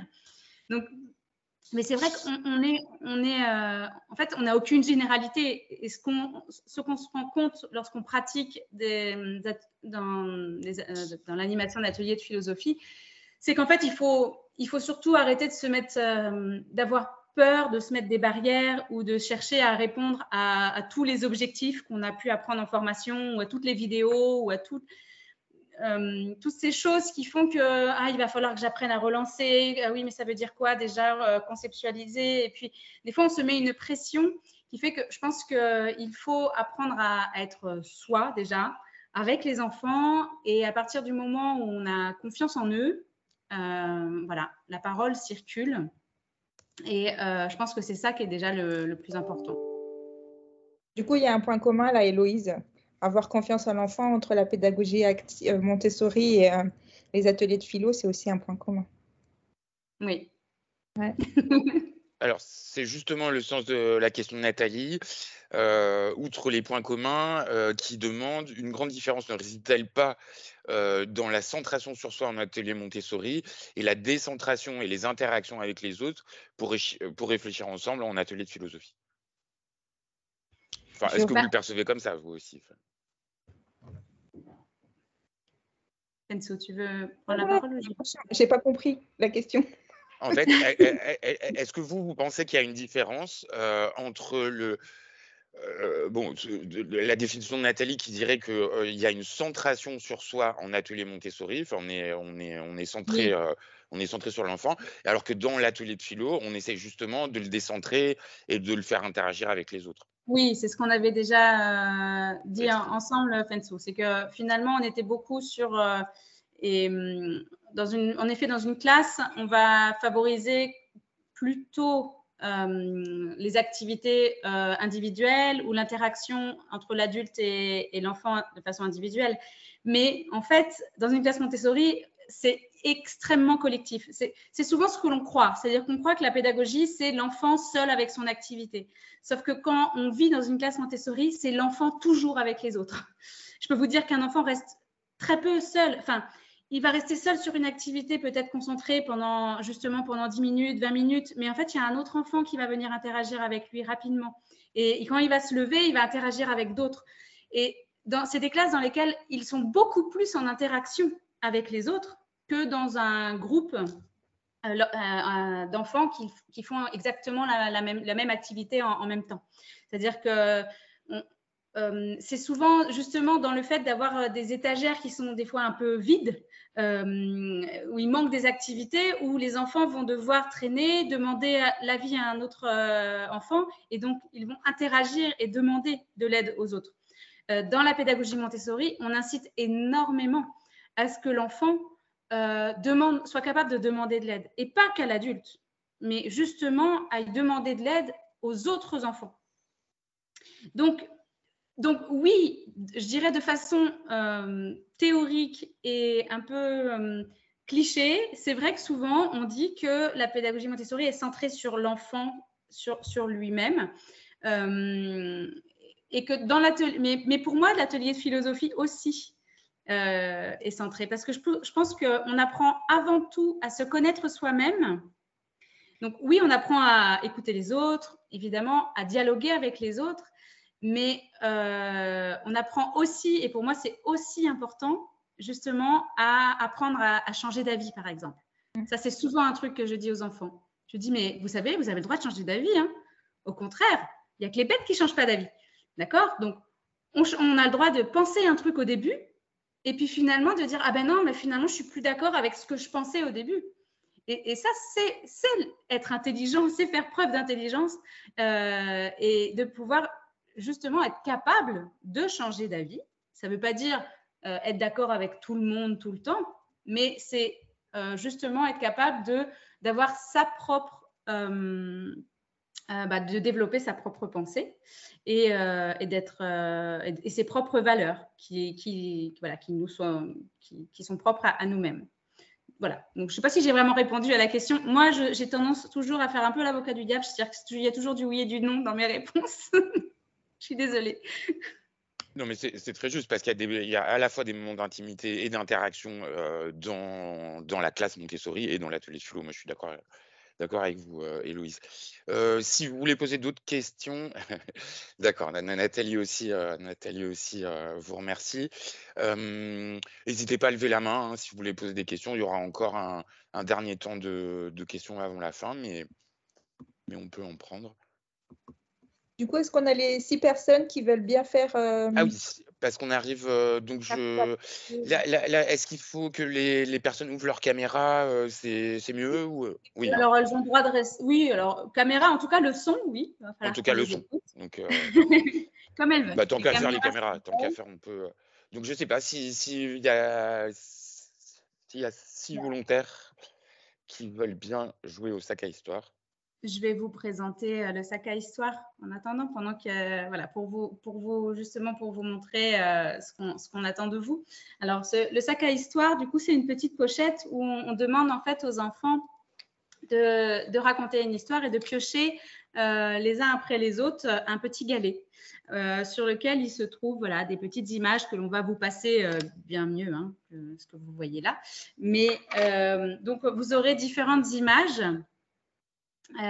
qui vont s'offrir à vous et qui vont permettre de commencer une histoire, de pouvoir continuer l'histoire les unes après les autres et d'arriver justement à une chute aussi. C'est-à-dire ce qu'il faut apprendre, c'est qu'en effet, les 2 premiers, en général, ils lancent l'histoire avec les premières images et puis les derniers voilà, savent que justement, ce sont les 2 ou 3 derniers. Ils doivent essayer de construire la chute de l'histoire. Alors, on peut l'utiliser vraiment de plusieurs manières, ce sac à histoire. Donc, on a le fait que les enfants piochent les uns derrière les autres les images et donc inventent une histoire. On peut aussi piocher directement 4 images, 5 images et avec ces 5 images, créer une histoire. Donc, c'est un atelier que les enfants aiment faire justement en petits groupes de 3 ou 4 individuellement, alors en classe Montessori ou moi chez moi ou à la maison. Des fois indéfiniment, ils sortent les galets et ils continuent et ils font des histoires, alors souvent assez décousues, mais qui leur fait beaucoup rire. Donc, évidemment, ils travaillent l'imagination à travers cette utilisation-là. Et en atelier de philosophie, donc c'est aussi un moyen. Donc là, ce qu'on veut vous demander, bon, s'il y a des participants, sinon, tant pis, c'est pas grave. L'idée, du coup, c'est de créer une histoire avec les images.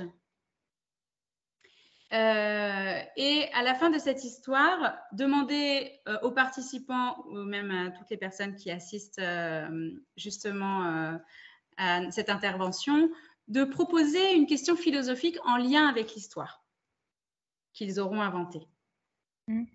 Alors, est-ce que quelqu'un veut participer ou pas? Ouais, donc pour la petite histoire, normalement, c'est des galets en cailloux, là, très lourds, où on fait des dessins. Et pour nous, du coup, c'était plus simple de le faire sur des rondelles de bois, là. C'était juste une petite parenthèse. Oui, parce que la première fois, j'ai ramené des galets de Bretagne. Je vous imagine le poids. J'ai ramené des galets de Bretagne parce que je voulais absolument faire peindre par un artiste avec qui on aime bien travailler. Je voulais qu'il peigne des petits personnages justement sur mes petits galets de Bretagne. Mais voilà, c'était pas réalisable dans la durée. Et donc, on l'a fait sur des petits galets de bois et qui est aussi des bois qui ne sont pas des bois précieux parce que l'exportation est très réglementée aussi à Madagascar concernant tous les bois précieux. Alors, il y a Nathalie qui est d'accord pour être volontaire. Vous pouvez ouvrir votre caméra et votre micro, Nathalie. Il y a Sylvia aussi. Vous pouvez ouvrir votre micro, votre caméra, Sylvia. Merci à vous. Nathalie, vous avez du son parce qu'apparemment, vous aviez un souci là. Oui. C'est bon, vous entendez? Là, maintenant, oui, mais par Super, moment, parfait. ça s'en va. Ouais, oui, bon, ça va pour le moment. Peut-être la Alors, connexion. on est tous, Nicolas à Nîmes, moi je suis à Toulouse, Fénoçois à Saint-Ouen et Louise à Madagascar, donc c'est vrai qu'il faut réussir à jongler. Il y a Michel aussi. Il y a Michel aussi qui est sur son smartphone. Bon, mais je ne sais pas si vous arrivez à ouvrir votre caméra, Michel. Oui, j'arrive, mais c'est ah bah super. Oh, mais super, on vous voit. On vous voit, c'est très bien, c'est parfait. C'est très bien. Et il nous manquerait une ou deux personnes. Ah, il y a Laurence aussi. Laurence, oui, vous avez ouvert. Oui, vous êtes là. Ok. Donc, il manquerait 2 personnes. Oui, il y a Leïla aussi. Super. Je pense qu'on est bon, non, Héloïse et Fénoçois? Oui, bien sûr. Oui. Super. Super. Alors, merci à vous de venir participer. Donc, vous allez chacune votre tour, il y aura un slide avec 3 images. Et donc, je vais dire qui devra commencer l'histoire. Et donc, vous allez chacune devoir piocher, entre guillemets, deux images, chacune votre tour. D'accord? Donc, en fait, je dis oui, chacune, parce qu'il n'y a que des femmes. Donc, vous êtes 6. Et donc, vous allez, en fait, on va faire 2 tours. Donc, les dernières devront trouver la chute à l'histoire et les premières vont commencer l'histoire. Alors, la consigne, c'est qu'en fait, chacune de votre tour, je vais donner les prénoms et on va commencer, comme ça, vous allez voir. Mais vous allez passer chacune 2 fois. On va faire 2 fois le tour et vous devrez, du coup, inventer l'histoire ou continuer l'histoire en choisissant une des images qui sera à l'écran. Okay. Ça va ? D'accord. Alors, Frédéric, on peut faire la première. Et donc, du coup, c'est Nathalie qui commence l'histoire avec une des 3 images. D'accord. Alors, une des 3, on ne peut pas en utiliser plusieurs. Oh, C'est-à-dire mettre la princesse sur l'île. Elles viendront justement. Aussi. Elles Est-ce viendront qu'on peut plus tard. les... Oui, oui, s'il vous plaît. Bon. Ben, Comme souvent par Il était une fois. il était une fois une princesse qui était bien triste dans son château. Alors, Frédéric, du coup, il faudra passer. Et c'est Sylvia qui va choisir un autre galet sur le Vous slide avez suivant. entendu? Oui, merci Nathalie. Tout le monde a entendu le début de l'histoire? Et Sylvia? Ouais. Très bien. Elle Vous m'avez était bien entendu? triste. Oui, vous m'entendez? Oui. C'est bon? Elle était bien triste parce qu'elle rêvait de contrées lointaines, pleines de couleurs, parce que dans son château, là où elle habitait maintenant, c'était tout froid, tout triste, tout sombre. Et elle avait entendu dire que dans d'autres pays, il y avait des couleurs. Et en particulier, un arbre magique qui s'ouvrait quand on s'approchait de lui. Merci. Alors, c'est à Laurence de continuer. Donc, cette princesse qui. Ah, j'ai pas encore les images. Je choisis. Enfin, les images, je garde. Ou c'est Frédéric, des faut nouvelles. passer sur... Non, non, c'est sur les nouvelles images. Frédéric, il faut passer aux images d'après. Ouais, c'est fait. Ah oui, c'est bon. Donc, pour Laurence. Donc, cette princesse triste qui vivait dans un château et qui avait eu écho donc, de cet arbre qui s'ouvrait dans un pays différent, partit à l'aventure et sa première rencontre fut avec une sirène. Merci. Alors, c'est à Michel maintenant sur la slide suivante. D'accord. Donc, elle part, elle rencontre la sirène et la sirène l'amène dans un territoire lointain où elle espère trouver cet arbre magique. Et en fait, elle lui montre un arbre qui n'est pas du tout celui qu'elle pensait. Et à ce moment-là, elle est très déçue. Et elle est très triste. Merci, Michel. C'est à Laïla de continuer. Oui. Alors, arrivée au niveau de l'arbre, elle s'arrête et se met à réfléchir. Et si je peignais moi-même cet arbre? Et si je rêvais et j'essayais de le faire, cet arbre magique que je cherche?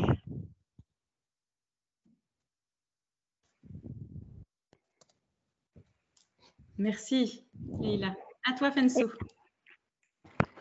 Et donc, la princesse triste a commencé à dessiner son arbre. Et là, tout d'un coup, elle a été beaucoup plus joyeuse et elle a transformé ses habits de princesse avec un short et un t-shirt. C'était vraiment bizarre.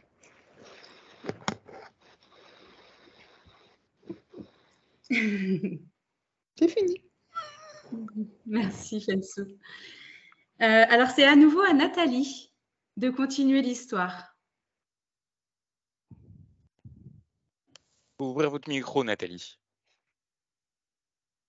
Pardon, voilà. Une fois vêtue de ce short et t-shirt, la princesse fit la rencontre d'un petit garçon vêtu comme elle. Mais on n'a pas changé d'image, c'est normal? Il faut On n'a changer. pas changé. Frédéric, il faudra juste avancer. Non, non, mais on était bon. Hein. Nathalie, c'était elle qui ouvrait le tour 2, hein, normalement. Oui, D'accord. donc On c'est pas grave. recommence Voilà, par les c'était mêmes bon. images. C'est pas grave. Ouais. Donc la princesse rencontre un petit garçon vêtu comme elle. Voilà. Et donc, Sylvia, là, sur ces slides-là, c'est à vous. Ce petit garçon lui explique qu'elle... Excusez-moi, j'ai le téléphone en même temps. Oups. Ce petit garçon lui explique qu'il est en short et en t-shirt, mais son passe-temps préféré, favori, c'est de se déguiser en se mettant sur l'oreille un fichu, en se mettant sur l'œil un cache-œil et parfois en glissant un crochet pour se déguiser dans un personnage qu'il a vu dans un vieux livre chez sa grand-mère, mais il ne sait pas ce que c'est que ce personnage. Voilà. Super, merci. Et Laurence, à vous. Donc, en fait, la princesse s'interroge et se demande si, en fin de compte, elle ne va pas se transformer en sorcière parce qu'elle possède des pouvoirs magiques. Voilà, je ne sais pas. Génial, merci. Michel. Je suis un peu déstabilisée parce que c'est les images qui reviennent. Alors, justement, vous choisissez celles qui... Vous pouvez rechoisir les mêmes, en fait. Hein. Ok. Donc, cette princesse qui est devenue une sorcière,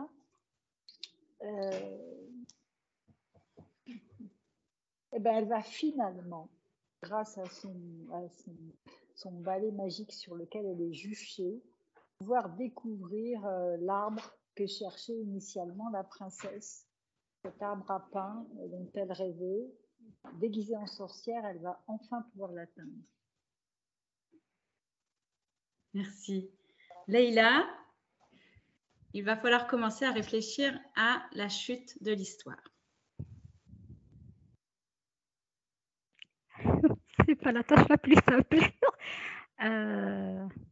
Alors, juché sur son balai magique et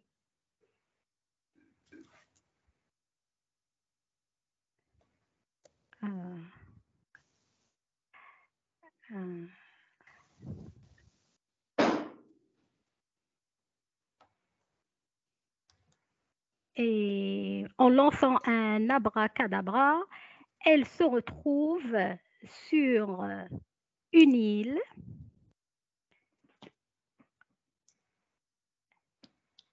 dans laquelle elle trouve un arbre. Elle ne sait pas si elle est magique ou pas, peu importe, parce qu'elle a compris que elle peut vivre tous les rêves qu'elle veut, si elle y croit. Et Fensou. Et donc, la princesse, elle s'est bien rendue compte au fait qu'elle pouvait être habillée en princesse et trouver un arbre magique dans une contrée lointaine. Elle pouvait aussi rester heureuse sur une île, mais elle pouvait aussi être très très bien finalement en short et en t-shirt. Peu importe comment on se porte toujours bien. Voilà. Merci. Merci. Bon, bravo pour cet exercice. Je sais qu'il est pas facile. Est-ce que vous pouvez nous dire ce que vous avez déjà ressenti en vivant cet exercice, cette expérience? Moi, je veux bien prendre la parole. C'est assez agréable. Il y a des temps en fait un peu d'écoute qui sont nécessaires, qui supposent comme nous sommes beaucoup, même que 6, d'écouter tous les éléments de chacune pour savoir comment est-ce qu'on peut rebondir sur des éléments, peut-être au détriment de la narration, qui est un peu moins importante que les éléments qui nous font suivre. Donc, il y a ce temps d'écoute. Ce qui est parfois un petit peu difficile, c'est de savoir quand est-ce qu'on s'arrête en fait, parce qu'on peut continuer très longtemps et on pourrait monopoliser la parole. Et la récurrence des images, effectivement, pose question.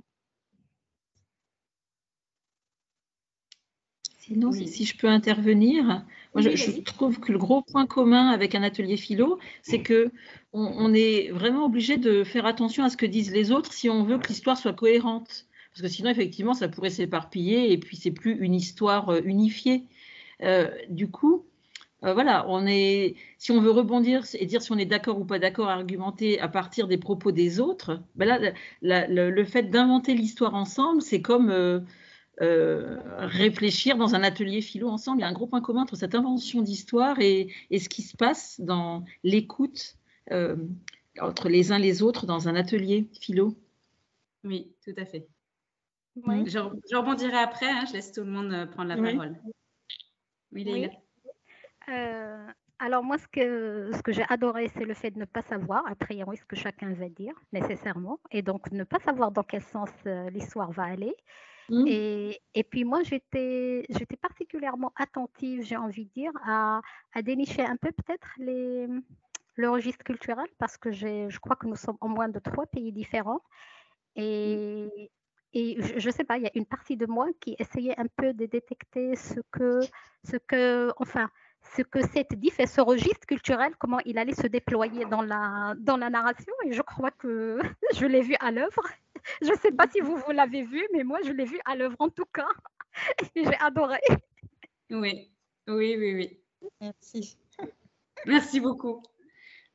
Est-ce que quelqu'un d'autre Oui, je ne sais pas. Moi, je souhaiterais dire quelque chose. Donc, j'ai trouvé ça très intéressant parce qu'en fait, on fait beaucoup donc, de l'écoute, comme disaient mes collègues, de l'attention.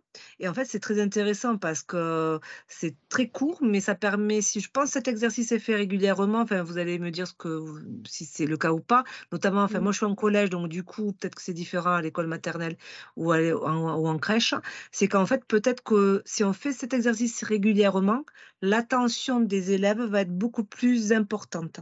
La deuxième chose qui est super, moi je trouve, c'est la créativité, la réalisation de rebondir, et c'est un jeu. Et enfin, ce qui m'a beaucoup plu aussi, c'était ces images en fin de compte, même si c'est toujours les mêmes, c'est pas plus mal, parce que je me dis que s'il y a trop d'images aussi, c'est pas facile, alors que là, on a un contexte un peu particulier, limité, et je pense aussi qu'il y a des messages là-dessus, c'est-à-dire que la vie aussi, c'est pas toujours tout, c'est peut-être qu'un petit espace et où on doit essayer de réaliser des choses. Voilà. Donc moi, en fait, ça m'a beaucoup plu. Et la dernière question, c'est du coup, j'ai entendu dire en début que vous vendiez, je crois, ce type de jeu. Moi, ça m'intéresse fortement. Donc, j'espère qu'à la fin, vous donnerez les coordonnées pour qu'on puisse vous acheter ce type de jeu. Voilà. En tout cas, moi, ça m'a beaucoup plu. C'est aussi un matériel qui peut être vraiment fait soi-même aussi. Hein. C'est-à-dire que là, on peut vendre notre matériel aussi, mais avec des images, avec, vous voyez, il y a des jeux, des Dixit qui peuvent être faits soi-même aussi. Est-ce que quelqu'un d'autre voulait échanger? Oui, je voulais dire oui, ça peut se faire avec des dés aussi. Et j'ai aimé aussi, ça s'est passé une fois, je crois, dans un tour. Il y avait en plus à côté des images, il y avait des émotions. Et j'ai trouvé que c'était bien et que ça a aidé à enrichir un peu l'action. Je trouvais que c'était bien on peut l'utiliser ou pas, mais de mettre à côté des émotions, un contexte, voilà. Je trouvais que c'était bien aussi. Bon, merci à tous. Je me suis demandé pourquoi les images revenaient et elles revenaient avec le même couple de 3. Voilà. Alors, je me suis dit, il y a peut-être une intention, ça fait une montée, une descente, mais pourquoi ça revient et puis pourquoi toujours le même arrangement? Voilà, je me suis dit, il y a peut-être une intention derrière, mais je ne la comprenais pas forcément. Alors, en effet, sur le fait, bon, déjà, c'est la première fois qu'on le fait en ligne, je vous avoue. Du coup, on ne savait pas toujours comment le faire. Est-ce qu'on allait vous imposer une seule image qui restait très limitée, ce qui, normalement, on nous impose, finalement, quand on pioche dans la petite pochette, on a une image entre les mains.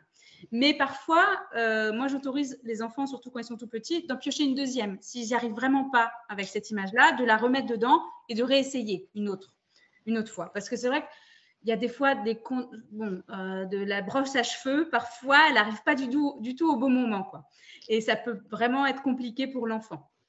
Donc, ensuite, en effet, il y avait le fait de revenir sur les images. Moi, j'aime bien finalement que les enfants remettent les galets. Parce que finalement, lorsqu'on parle de la princesse en début ou lorsqu'on a eu le ravenal, alors le ravenal, c'est le nom de l'arbre, hein, c'est un arbre malgache qui est l'arbre du voyageur. À Madagascar parce qu'il contient de l'eau. Donc c'était cet arbre magique qui s'ouvre là justement, c'est le ravenal. Et de pouvoir avoir des images qui reviennent, c'est pouvoir revenir dessus justement et ne pas avoir une histoire qui passe d'un truc à l'autre. Et parfois les enfants, ils oublient les personnages qui sont apparus au début de l'histoire. Les enfants finalement comme les adultes, parce qu'on a une sirène qui est apparue, je crois, mais j'ai pas eu la suite. Donc, vous voyez, donc d'avoir des images parfois qui reviennent, c'est bien. Faut pas qu'elles reviennent peut-être tout de suite, mais moi ça me fait pas peur, justement, qu'il y ait à nouveau la princesse qui ressurgit peut-être 4 galets plus tard. Et ben, ça permet à l'enfant d'aller dire, ben voilà, où est-ce qu'elle en est la princesse aujourd'hui là dans ton histoire, maintenant, elle en est où?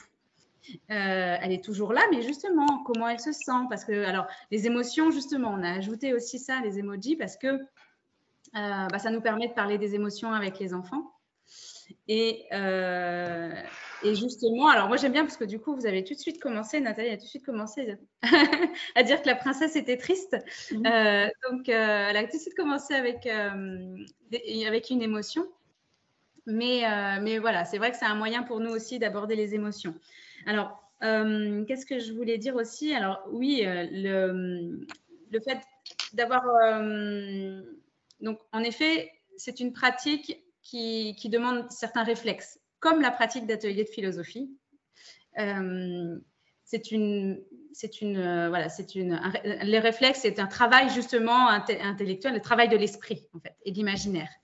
Et donc, lorsque les enfants, c'est peut-être au départ un exercice qui est souvent difficile, où ils n'osent pas, ou peut-être qu'au départ, ils sont juste à dire « et donc, il y a une princesse ». Et puis après, la princesse va s'asseoir à côté de l'arbre. Et puis, enfin voilà, ils passent un petit peu trop vite.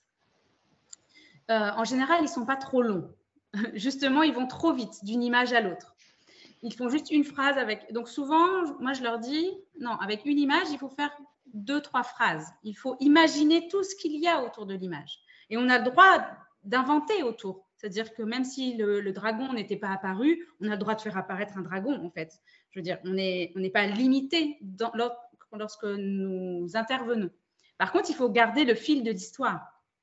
Et donc, j'ai beaucoup aimé, en effet, ce qui a été dit. C'est-à-dire que c'est tout à fait en lien avec les ateliers de philosophie pour comprendre qu'il faut écouter l'autre, suivre le fil de la conversation pour que la conversation elle ait un sens. Et puis, il faut commencer à annoncer quand c'est la fin. Comme pour un atelier de philosophie, on annonce qu'on va bientôt devoir terminer. Donc, on va revenir sur les sujets peut-être qui n'ont pas été abordés, sur une question qui n'avait pas été faite, et on va venir résumer. Donc, c'est vrai qu'on construit un petit peu cette histoire un peu comme un atelier de philosophie. Et on peut l'utiliser… Je ne sais pas si j'ai répondu à toutes vos questions. Il y avait autour de… oui, la cohérence de l'histoire, justement, aussi. Ce n'est pas toujours simple pour les enfants de rester assez cohérent. Donc, parfois, il faut… l'importance de l'animateur est de pouvoir resituer pour qu'il n'y ait pas un enfant qui perde tout le monde dans une histoire peut-être des fois trop farfelue et de lui dire peut-être qu'on peut revenir sur voilà, juste l'histoire de la princesse et pas forcément partir trop loin. Voilà, ça va dépendre de la personnalité de chaque enfant. Alors, ce que l'on aime bien faire aussi avec ce sac à histoire, c'est interroger les enfants sur quelles questions… alors, là, on n'est pas sur interroger les enfants, pas forcément en maternelle. Là, c'est lorsqu'on partit avec des enfants qui sont plus grands, qui sont plutôt à l'école primaire, mais de les interroger sur quelles questions philosophiques on pourrait justement quelles sont les questions philosophiques que l'on pourrait faire émerger suite à ce conte. Parce que tous les contes, en général, ont une histoire et on peut en tirer des questions philosophiques. Donc, par exemple, je ne sais pas si vous avez… Alors, je n'ai pas vu du coup dans les… j'ai pas eu le temps de regarder dans les chats. Mais donc, en fait, on peut demander justement aux participants ou même l'ensemble des participants de cette intervention de poser une question philosophique qui soit en lien avec l'histoire du jour. Donc, justement, c'est souvent l'occasion d'interroger peut-être les stéréotypes ou autres. Donc, je ne sais pas si vous avez des idées de questions. Je vais te les lire. Alors, le rêve-t-il transformer le monde dans lequel je vis? Si vous deviez chercher le bonheur, comment le ferez-vous? Est-ce que vous pensez que cela ressemblerait à ce que la princesse a fait? Ferez-vous quelque chose de différent? Quelle place a le rêve dans nos vies?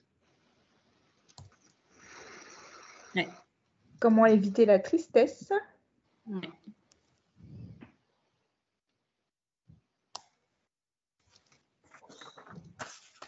Oui, alors toutes ces, justement, enfin, ça peut être aussi vraiment un support pour commencer un atelier de philosophie et à partir de cette histoire, quelle est ma quête aussi, oui. Ouais, l'argent fait-il le bonheur? Ouais, super, il y en a plein, plein. Merci beaucoup.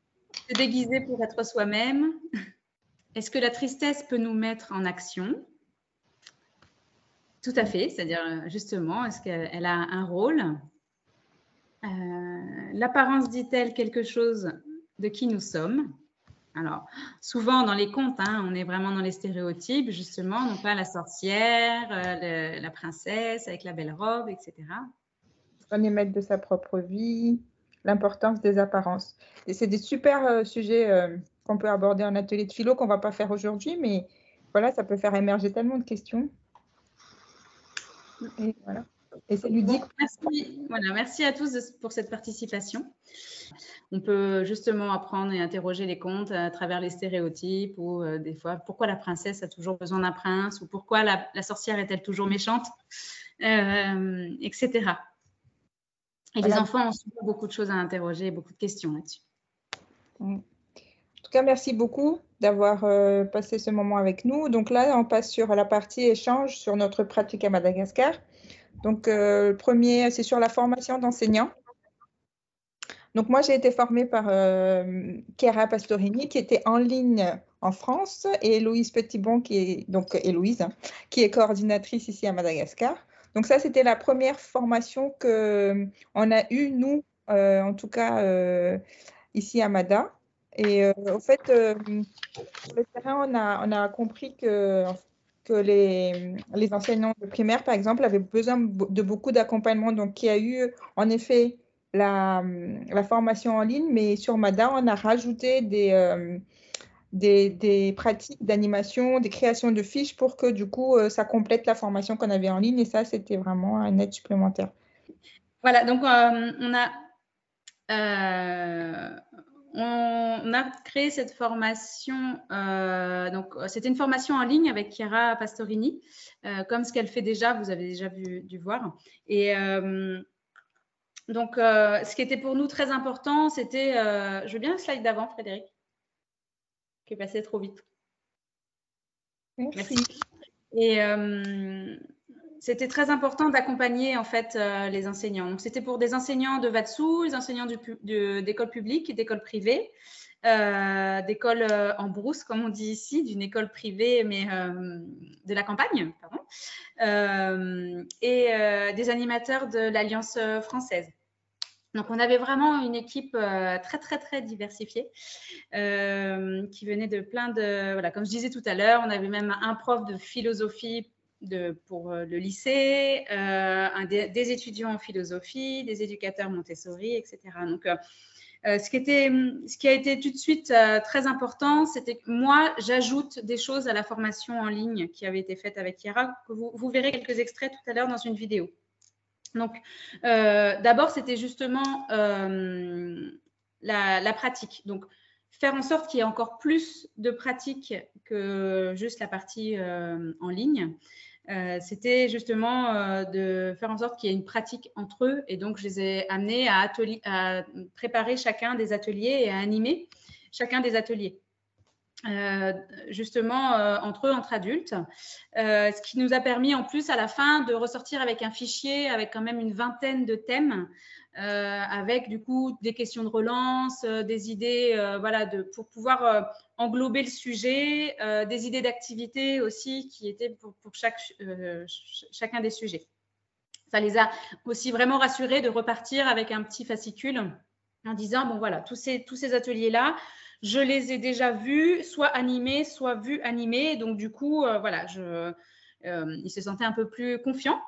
Et puis, un des éléments qui était aussi essentiel, c'était de pouvoir d'abord observer. Alors, ils sont venus m'observer moi dans des ateliers que je menais à l'Alliance française pour savoir de quoi on parle, qu'ils comprennent quelle était cette formation. Avant, donc, c'était vraiment en amont de la formation, mais aussi, je suis ensuite venue les observer dans leur situation d'animateur, dans leur classe.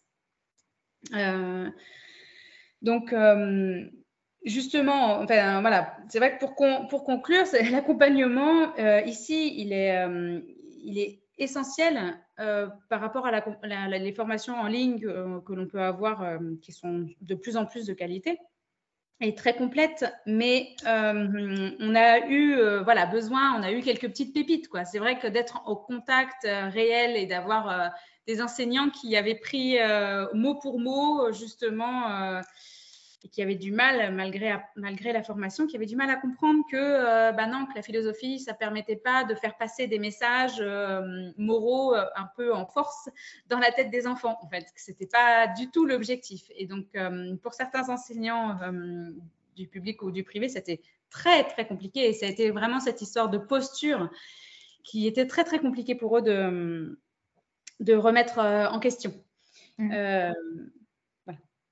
Je vais rajouter quelque chose. Au fait, c'est important quand on a une formation en ligne ou quand on a même une formation en présentiel, d'aller observer d'abord comment on pratique peut-être les ateliers de philo, ou même nous, quand en tant qu'éducatrice Montessori, on a des stages d'observation sur une longue durée. Et du coup, c'est important de justement voir et d'observer, parfois si on a l'occasion, avant de se lancer. Et d'avoir, pareil, une préparation avec des questions déjà presque toutes faites, même si on ne les utilise pas, parce que j'ai remarqué même toutes les questions qu'on prépare, on ne va pas tout de suite les utiliser quand on fait des relances ou des reformulations, mais d'avoir préparé son atelier, en fait, c'était super important aussi. Voilà, pour clôturer sur cette partie-là. Donc après, Héloïse, tu voulais partager, Alors, juste partager, voilà, une des démarches que j'ai pu, on a mis en place un atelier de philosophie lorsqu'on a eu la chance d'accueillir une exposition d'œuvres de Temandrout, qui est un artiste malgache assez réputé, qui utilise des matières du coup recyclées. Et ça nous a permis d'interroger sur la différence entre une œuvre d'art, donc que j'avais montré, qui est l'image que vous voyez là, et cette œuvre magnifique qui avait été conçue par mes enfants, je ne sais pas si vous verrez grand-chose, mais bon, qui est en fait un masque en bois quand même, avec aussi les mêmes matières recyclées. Tout ça pour dire que ce qui était super avec les enfants lors de cet atelier philo, ça a été justement de visiter l'exposition, de leur montrer des œuvres en vrai, et ils ont pu du coup interroger cette question réelle en disant mais qu'est-ce qu'une œuvre d'art? Oui, en effet, ce que l'on a fait ici avec les enfants ressemble à une œuvre. Peut-être que pour nous, avec l'émotion que l'on a donnée dedans, c'est une œuvre d'art, mais elle est quand même encore bien éloignée de la technique et de ce que l'on peut trouver dans les œuvres de Temandrout. Donc, ça a été une des pratiques concrètes qui a été faite justement ici à Tamada. Ok, et du coup, voilà, moi je voulais partager quelque chose que je fais avec les enfants, généralement avant et après les ateliers, c'est la méditation, alors ce qu'on appelle la pratique de l'attention, hein, parce que du coup, voilà, on est vraiment dans tout ce qui est pédagogie innovante, donc on a une formation yoga et méditation pour les enseignants. Et donc, avant chaque atelier, surtout quand je suis à l'extérieur de l'école, parce que c'est très important, je ne sais pas ce que les enfants ont fait avant. Je propose toujours 3 minutes de respiration en pleine conscience pour qu'ils puissent au fait se concentrer et se détendre avant et voilà, et qu'ils puissent discuter vraiment facilement avec moi, avec nous, avec le groupe, pas avec moi toute seule. Et pareil, voilà, on discute, il y a parfois des tensions ou on élève un peu la voix, ou ils sont fâchés, etc. Il y a des émotions. Donc, je clôture toujours avec un moment de remerciement pour leur dire merci et d'une respiration, en fait. C'est pour calmer les émotions, réduire le stress. Et comme ça, en fait, s'ils rentrent à la maison ou s'ils continuent la journée avec un autre professeur, au moins ils partent sereins. Et du coup, moi, je trouve que cette démarche aussi, c'est bien en même temps pour les ateliers de philosophie, mais c'est aussi super important pour eux dans la vie de tous les jours. Donc, on peut passer sur notre... Voilà, on va présenter le film, le quotidien du Centre Vatsou. Donc là-dedans, il y a des retours des personnes qui ont eu la formation du coup avec Chiara et Héloïse en 2021. Il y a aussi une présentation des ateliers, de la pédagogie qu'on utilise à Vatsou, la pédagogie Montessori.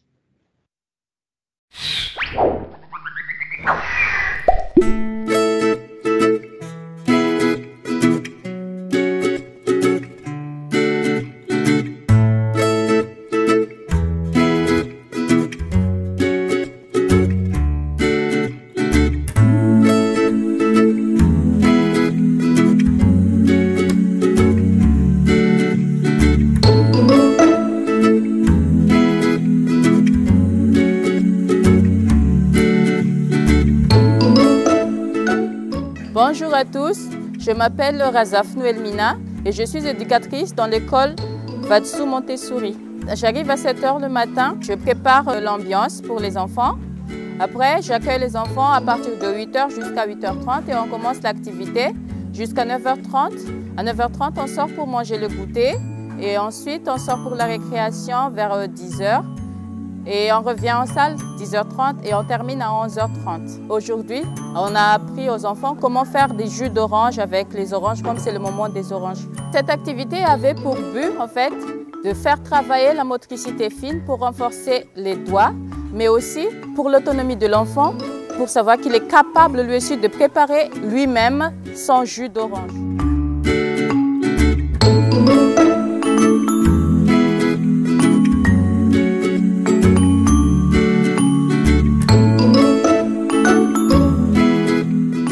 Je suis Clara Guerra, j'ai une fille de 4 ans scolarisée au centre Vatsou.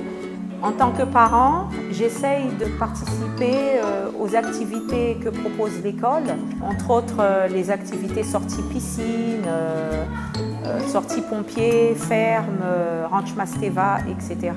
J'ai constaté qu'elle a beaucoup gagné en autonomie, qu'elle est plus épanouie, qu'elle a beaucoup progressé au niveau de tout ce qui est activité scolaire, genre coloriage, écriture, etc. Et surtout qu'elle est devenue très sociable. En travaillant ici, j'ai développé quelques compétences en plus de ce que j'avais déjà. La compréhension et la relation ainsi que la patience avec les enfants. Dans la pédagogie active, on voit que les enfants sont en confiance à leur éducatrice et ils sont aussi plus autonomes pour faire leurs activités. Et nous, en tant qu'éducatrices, on a plus de temps pour observer, pour les voir, parce que les enfants, ils sont capables de plus de choses qu'on le croit.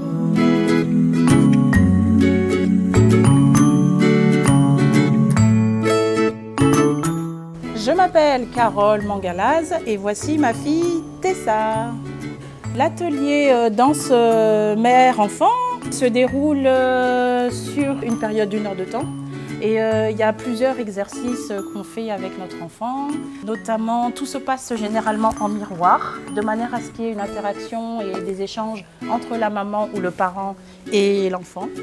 J'ai choisi de scolariser Tessa à l'école Vatsou parce qu'on est sensible au principe d'éducation Montessori que Vatsou propose. Elle est contente, je pense, du cadre.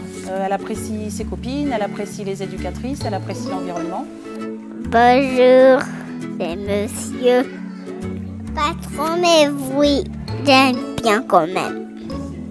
J'aime bien les activités des animaux.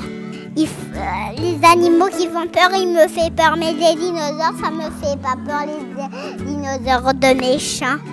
Oui, c'est à la récréation, mais non, c'est ici dans la kitchen, je joue avec des amis.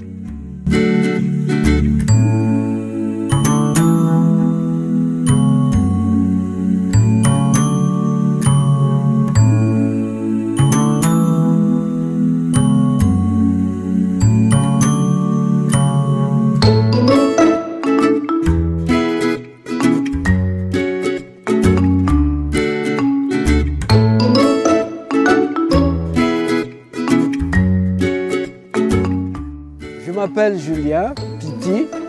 Je travaille à l'Alliance française de Tamatave.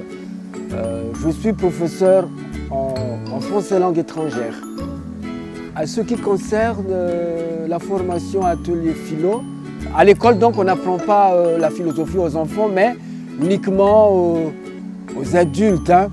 Mon intention donc après la formation, j'aimerais enseigner cette méthode dans des écoles publiques par exemple, dans tout Madagascar. Voilà, c'est ou bien à Tuléar ou à Dego. Et voilà, pourquoi pas même à La Réunion. Mon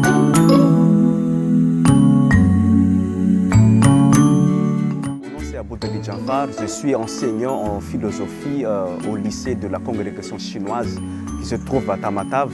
Ça consiste à faire apparaître l'exercice de l'esprit critique chez les enfants.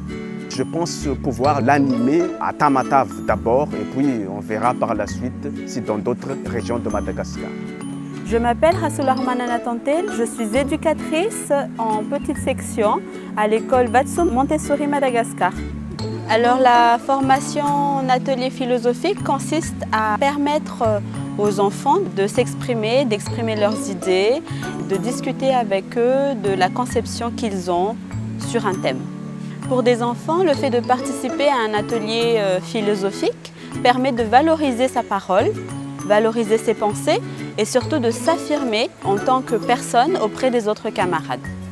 Et j'espère effectivement pouvoir appliquer ce que j'ai appris dans d'autres écoles partenaires et dans d'autres institutions.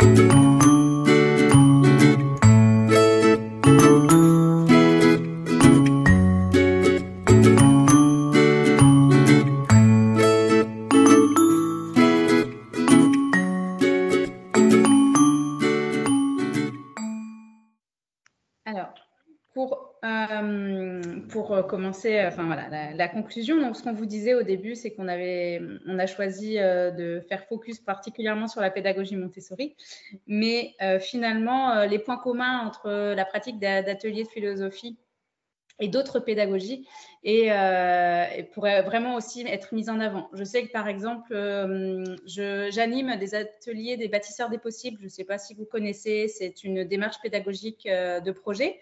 En 4 étapes.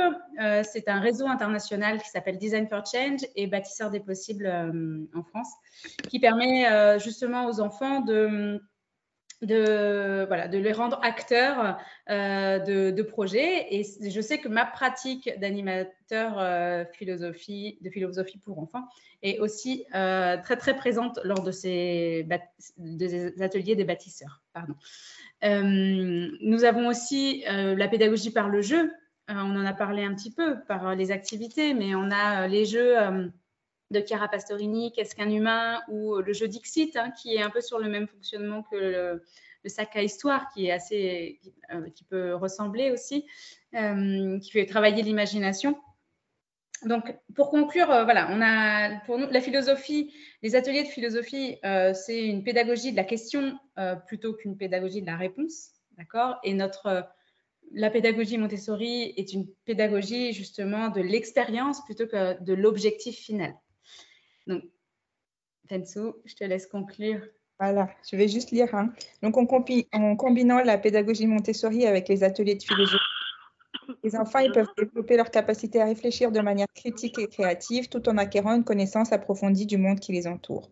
Cela peut aider à stimuler leur curiosité et leur passion pour l'apprentissage et leur donne les compétences nécessaires pour résoudre des problèmes et prendre des décisions éclairées dans leur vie quotidienne. Donc voilà, qu'ils soient acteurs du changement et acteurs de leur vie, c'est très important chez Vatsu. Donc voilà le petit mot de fin. Merci beaucoup de nous avoir écoutés. Et le slide d'après, voilà, c'était pour vous dire merci pour ce temps. C'est 2 heures, presque 2 heures qu'on a passé ensemble. Et merci à Frédéric et à Nicolas de nous avoir donné l'opportunité de partager avec vous voilà ce qu'on fait au quotidien ici à Vadsou. Et vous avez nos contacts, donc mon adresse mail, le WhatsApp d'Héloïse et le site internet de l'école. Voilà, merci. N'hésitez pas si vous avez d'autres questions. On est disponible. Alors, je n'ai pas pu voir voilà, vraiment dans le chat s'il y avait eu d'autres questions, mais... Il n'y a pas vraiment eu d'autres questions. Il y a Angèle qui demandait... vous avez mis 3 points en avant au tout début, l'autonomie, la réflexion critique et... Alors, je me souviens plus non plus, moi. C'était une slide de début. Bon, on vous enverra le support. Hein, de toute façon, Angèle, vous aurez le support demain ou après-demain dans votre agenda Canopé. Et puis, non, je crois qu'il y a beaucoup de... Enfin, il y a des gens, parce qu'on transcrit le chat, nous, des fois, ou pour les liens, mais là, qui voulaient récupérer, en fait, les questions qui ont découlé du sac à histoire plurilingue. Donc, on le fera. Ça, on mettra peut-être un petit peu plus de temps. On ne fera peut-être pas d'ici demain, mais on le fera et on vous les enverra à vous, Héloïse et Fénessois, et on les mettra aussi dans l'agenda Canopé. J'ai rajouté quelques jeux aussi en rapport avec un petit peu de ce que vous avez fait avec le sac à histoire, qui sont proches dans la mécanique. C'est Speech et StoryCube, qui sont un petit peu sur le même principe que le sac à histoire. Oui, tout à fait. Oui, c'est vrai qu'il y a quelqu'un qui citait avec les dés tout à l'heure. Il y a aussi comment j'ai adopté un GNU. Bon, là, il faut savoir lire, quoi. Mais voilà, je pense qu'on est bon. Moi, on vous remercie infiniment, hein, déjà, Fénossois et Héloïse. On prendra le temps avec Nicolas de débriefer cette session, mais vous voyez qu'on finit même après 16h. Hein, c'était vraiment riche et je pense plein d'idées. On laisse volontairement la slide là si vous voulez prendre les coordonnées de Fénossois et d'Héloïse. Sinon, vous pouvez nous écrire et nous, on leur transmet aussi les messages, hein, pour ceux qui n'ont pas le temps là de noter les adresses. Enfin, voilà, en tout cas, c'est une impressionnante leçon là, que vous nous avez donnée toutes les deux de ténacité, d'engagement et de curiosité. Hein. Enfin, voilà, je pense que c'est inspirant réellement pour tout le monde. Et voilà, et Chiara Pastorini, qu'on avait reçue il y a 1 an pile ici, voilà, elle pourra accéder à l'enregistrement pour voir que voilà, vous l'avez dignement représenté là après qu'elle vous ait formé. En tout cas, merci infiniment. Et puis si on pour se le retrouve. Oui, voilà, pardon, ouais, non, j'allais mettre, on se retrouve, je l'ai mis dans le chat. On se retrouve dans 15 jours alors notez bien que ce ne sera pas à 14h parce que Eva Abifadel de Beyrouth donne des cours à l'université de Beyrouth et elle n'était pas disponible pour 14h en France, puisqu'il y a 3 heures d'écart là et plus 1 heure comme avec Madagascar, ou 2h30 je crois, et du coup ce sera de 16h à 18h. Donc, bon, on vous le rappellera, hein, quand on vous enverra les liens. Et voilà, avec Eva Abifadel, on développera la pédagogie Germaine Tortel, hein, qui est une autre forme de pédagogie que celle de Maria Montessori, et qui va baser sur les arts. Germaine Tortel et Eva Abifadel, elle va se concentrer sur la figure du clown, se masquer pour se dévoiler. Alors là, dans le titre, c'est annoncé en maternelle, mais vous verrez que c'est pas que pour la maternelle. À partir de la maternelle. À partir de la maternelle, exactement. Voilà. Écoutez, merci beaucoup. Passez une bonne fin d'après-midi et puis on se retrouve le 24 pour ceux qui seront là. Dans 15 jours pour l'avant-dernier webinaire du parcours. Merci à tous et merci aux participantes et à cette belle histoire. Ouais. Merci beaucoup. Bonne continuation à vous et très bonne soirée à tout le monde. À très bientôt. Au revoir. Au revoir.